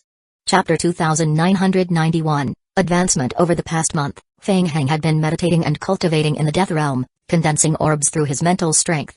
Today, finally, he advanced. Feng Heng once again closed his eyes, sensing the explosive growth of spirit and will attributes within his body. With the enhancement from his will attribute and the skill itself, he felt that his soul had become terrifyingly powerful. In addition, his mental strength had skyrocketed. Feng Heng stretched out his hand. The surrounding undead aura rapidly condensed in his palm, forming a black spherical body. The black orb, about the size of an egg, contained an extremely terrifying power. Feng Heng gently tossed the orb into the air. Whoosh! Boom! The orb exploded violently in the sky. The aura of death burst out, enveloping an area of several hundred meters in a thick atmosphere of the death realm. With the significant increase in mental strength, Feng Heng felt his strength had once again experienced explosive growth. Feng Heng took a deep breath and looked down to examine the skill descriptions. Super God level. He hadn't expected that beyond God level necromancy, there would be a further level super God level. Perhaps even the Undead Council didn't know about this. Moreover, it seemed that the super God level was the final stage. This tier could be upgraded infinitely, with each level further enhancing will, spirit attributes, and soul strength. However, Feng Heng slightly furrowed his brow. The conditions for skill upgrades seemed rather strange. It wasn't about absorbing various energies like before, but rather expanding the Black Fog world. How was he supposed to expand the Black Fog world? With questions in his heart, Feng Heng continued to browse further. After advancing to Super God level necromancy, he gained several additional skills. Additional Skill 1, Underworld Seal Skill Description, select a target and impact its soul, sending it into the death realm to enter a reincarnation state, usable only in Black Fog zones. Cooldown time, 60 minutes. Additional Skill 2, Underworld Orbs, 24 out of 24, Skill Description, orbs condensed from the power of the death realm. These orbs form a spiritual construct with the player, absorbing death realm energy during combat and automatically assisting the player. Each orb increases necromancy skill effect by 3.3%, and adds plus 33 strength, plus 33 physique, and plus 33 agility. If destroyed, they can be recondensed in the death realm. Additional Skill 3, Death Realm Descent, Domain Type Skill, Skill Description, summon the descent of the death realm. The environment is enhanced, adding an extra 5000% soul pressure within the domain. Enemies inside continuously suffer reincarnation effects. Duration and range depend on the player's spirit attribute. Cooldown time, 6 hours. Feng Heng carefully examined everything. There weren't many skills, only 3, but each was extremely powerful. Also, the cooldown time for Death Realm Descent was only 6 hours, relatively short for such a powerful ability. Not to mention the Underworld Orbs, he had spent more than half a month condensing. They were somewhat similar to the orbs from his previous God of the Underworld state, but the death energy within them was on a whole different level. They didn't even need to participate directly in combat, just operating around him passively granted tremendous attribute bonuses. As for the specific effects of each skill, they would still need to be tested in actual combat. Feng Heng stood up and looked around.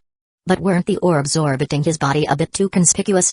With a single thought, the 24 underworld orbs rapidly spun and seemingly merged into his body, leaving behind black imprints on his skin. That was much more low-key.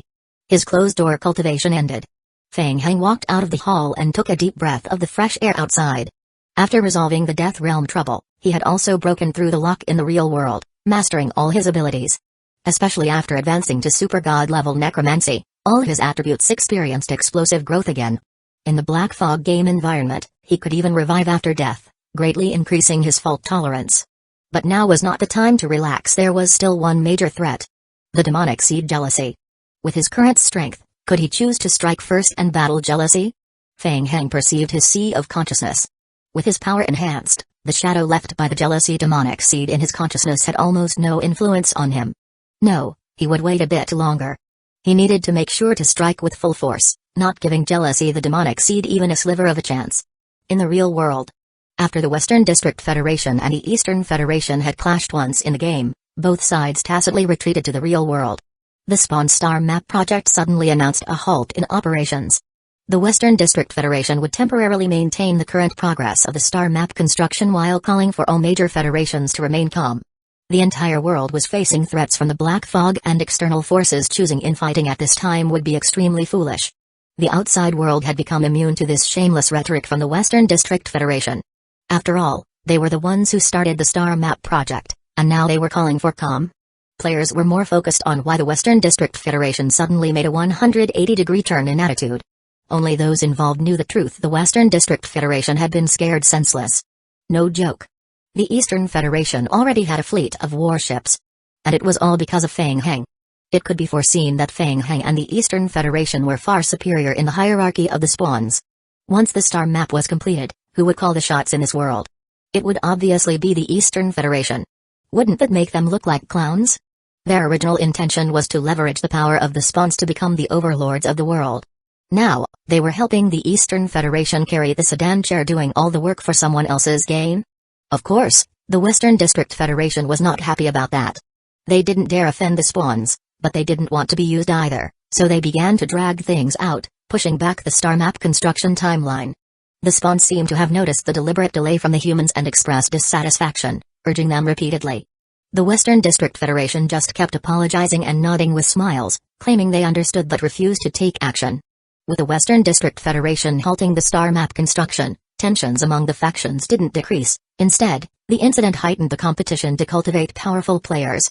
The Central Federation, in coordination with regional federations, further loosened restrictions on the locks.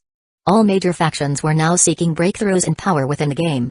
As a result, the world of vampires became a highly desirable treasure trove in the eyes of many players. The fastest way to achieve explosive growth was through the vampire bloodline. Players even called it the new generation of fully automatic wheelchairs. Once someone obtained the vampire bloodline, it was practically a shortcut to ascension. Coincidentally, the vampires also released a mysterious special mission line. The main battlefield project. Players could board vampire warships and travel to various special worlds to complete commissioned missions, including ore collection. By accumulating points, they could exchange them for a range of in-game items. Some of which even included the extremely rare vampire bloodline. Chapter 2992, The Key of Heaven Enlightenment. Suddenly, players flocked to Vampire Apocalypse, rushing in crazily. Some even included veteran players who had already entered mid-tier and advanced game worlds. They gritted their teeth and bought rebirth stones to enter Vampire Apocalypse.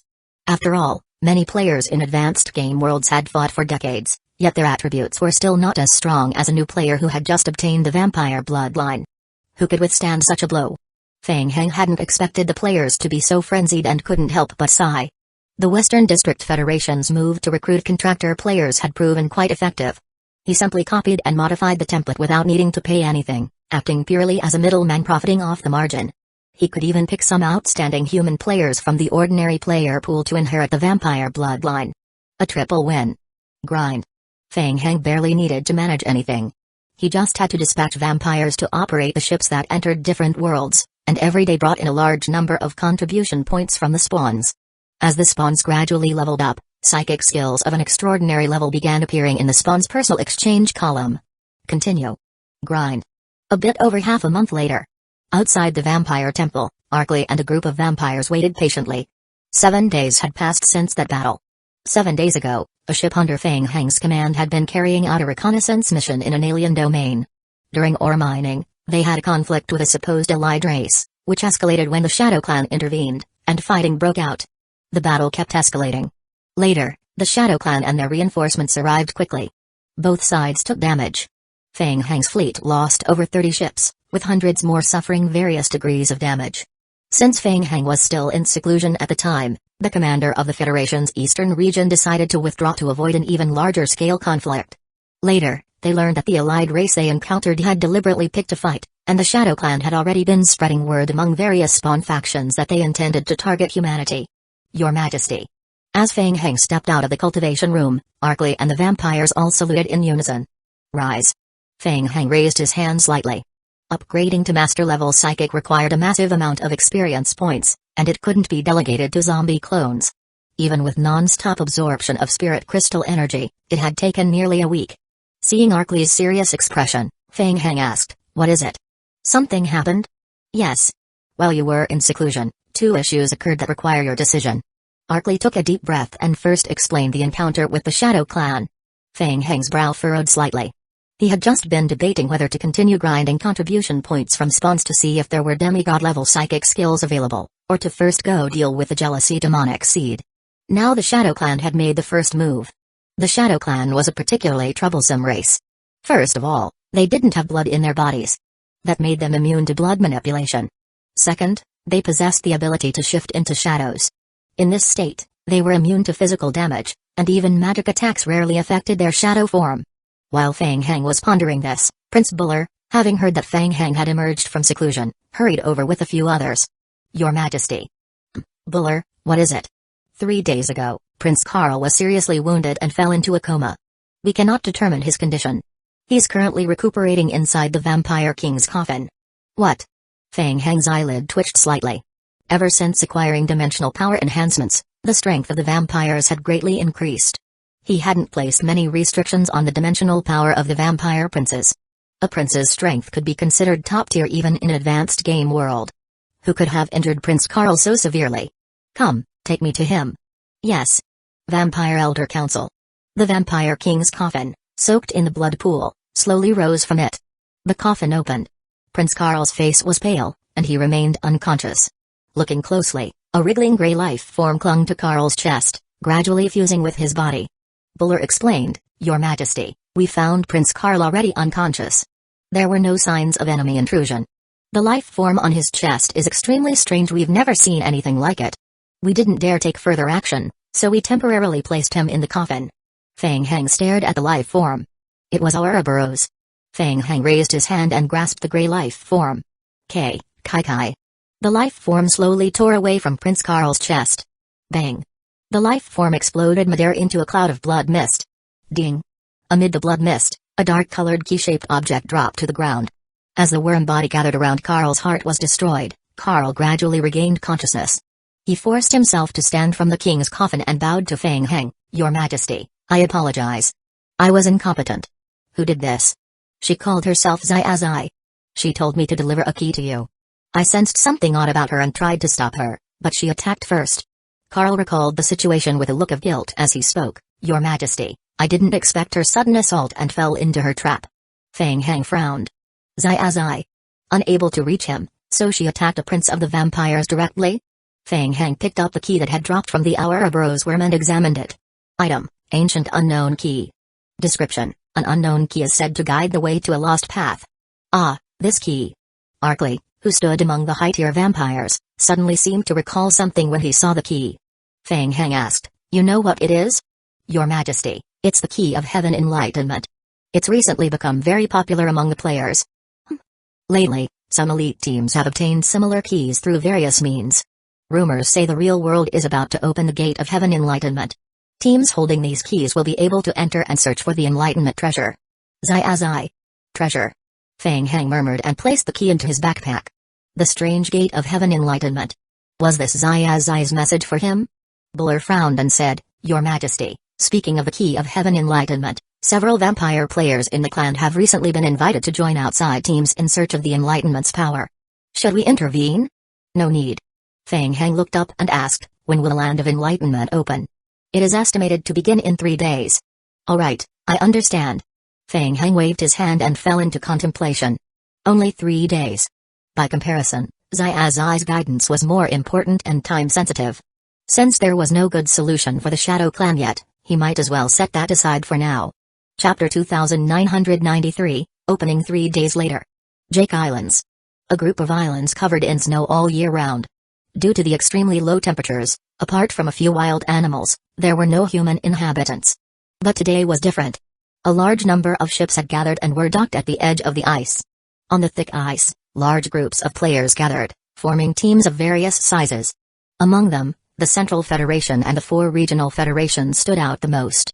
Each had at least 500 members, forming super-large teams, which also included some well-equipped elite soldier units and mercenaries commissioned by the federations. In contrast, the player teams were much smaller, the largest only consisting of 20 or 30 people. These players had gathered here through various rituals using the Key of Heaven Enlightenment and were not under the control of the federations. Fang Heng stood quietly among the crowd, concealing his aura. Since all of the major federations were present for this mission, Fang Heng decided to come alone to avoid unnecessary trouble. He had also slightly altered his appearance to avoid being recognized at a glance. Even if he encountered a special situation and needed assistance, he could easily find a few vampires who had also entered the Land of Enlightenment and issue orders. But Fang Heng found it a bit strange. Given the Federation's usual style, they actually allowed player teams to participate in the treasure hunt mission within the Land of Enlightenment? Something seemed off. Soon, midnight arrived. The keys of heaven enlightenment in the players' hands began to emit a faint glow. Tiny spots of light condensed and slowly gathered in the air above the ice, forming an imprint. Buzz. The space rippled outward like waves, and shards of fragmented space condensed to form an oval-shaped spatial gate. Fang Heng squinted slightly. It was a special space passage construction ritual. He felt like he had seen it somewhere before, but couldn't recall the exact details. The players began whispering among themselves. A military officer from the Central Federation stepped out, looked around, and said in a deep voice, "Everyone, according to the Central Federation's investigation, the treasure is inside the Land of Enlightenment. It might represent a powerful force, one that could determine the future of humanity. The Federation will not stop any team from exploring the secrets of the Land of Enlightenment, and we ask that your teams do not interfere with Federation operations. Thank you in advance. Good luck to you all." The officer nodded to someone behind him. Starting with the Central Federation, those closest to the teleportation gate began to enter one by one. Then came the regional federations, and finally the player teams. Fang Heng blended into a group of players and quickly passed through the teleportation gate into the Land of Enlightenment. The Land of Enlightenment. A vast field of white, cold mist spread out before him. Thick icy walls surrounded him, and the ground beneath was also a solid layer of ice. Fang Heng frowned slightly. The cold energy here was more than twice as intense as outside. Most of the players who made it here were not ordinary, they could endure it for now. Fang Heng, of course, was unaffected. Looking around, it seemed like he was inside a huge maze built from ice walls. The maze's corridors were wide enough for 30 people to walk side by side. It looked like the teleportation passage had multiple exits, scattering the player teams. Since the federal teams had many members, they could regroup into teams of dozens and were still counting their members. In contrast, the small player squads had already found their companions and began heading deeper into the maze in 2s and 3s. Small teams had better mobility.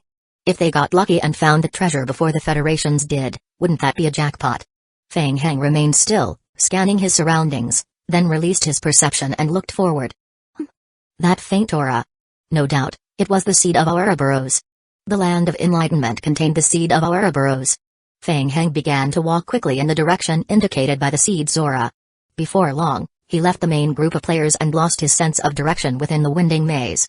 The icy rock walls were hard and had an effect that prevented space penetration, so he couldn't pass through them directly.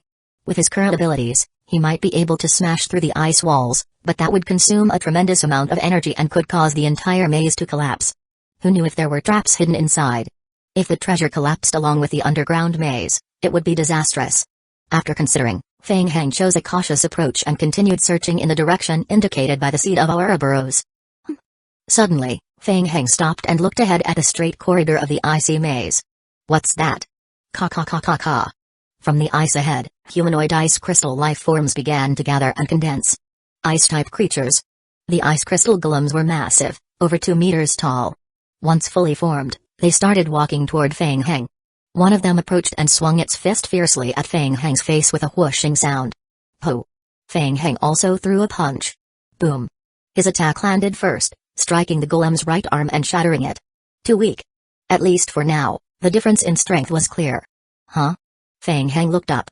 The golem's shattered right arm began rapidly regenerating under the influence of frost breath. HMPH. Fang Heng let out a cold snort, leaned forward, and threw another punch, completely shattering the ice crystal golem. Bang! The golem exploded into fragments that quickly merged into the icy ground. At the same time, a faint blue aura rose from the shattered debris and surged into Fang Heng, absorbed into his sea of consciousness. Huh? Fang Heng closed his eyes and quickly sensed the energy. It was ice-type elemental energy. Currently, his elemental science skill was capped at high-tier maximum level.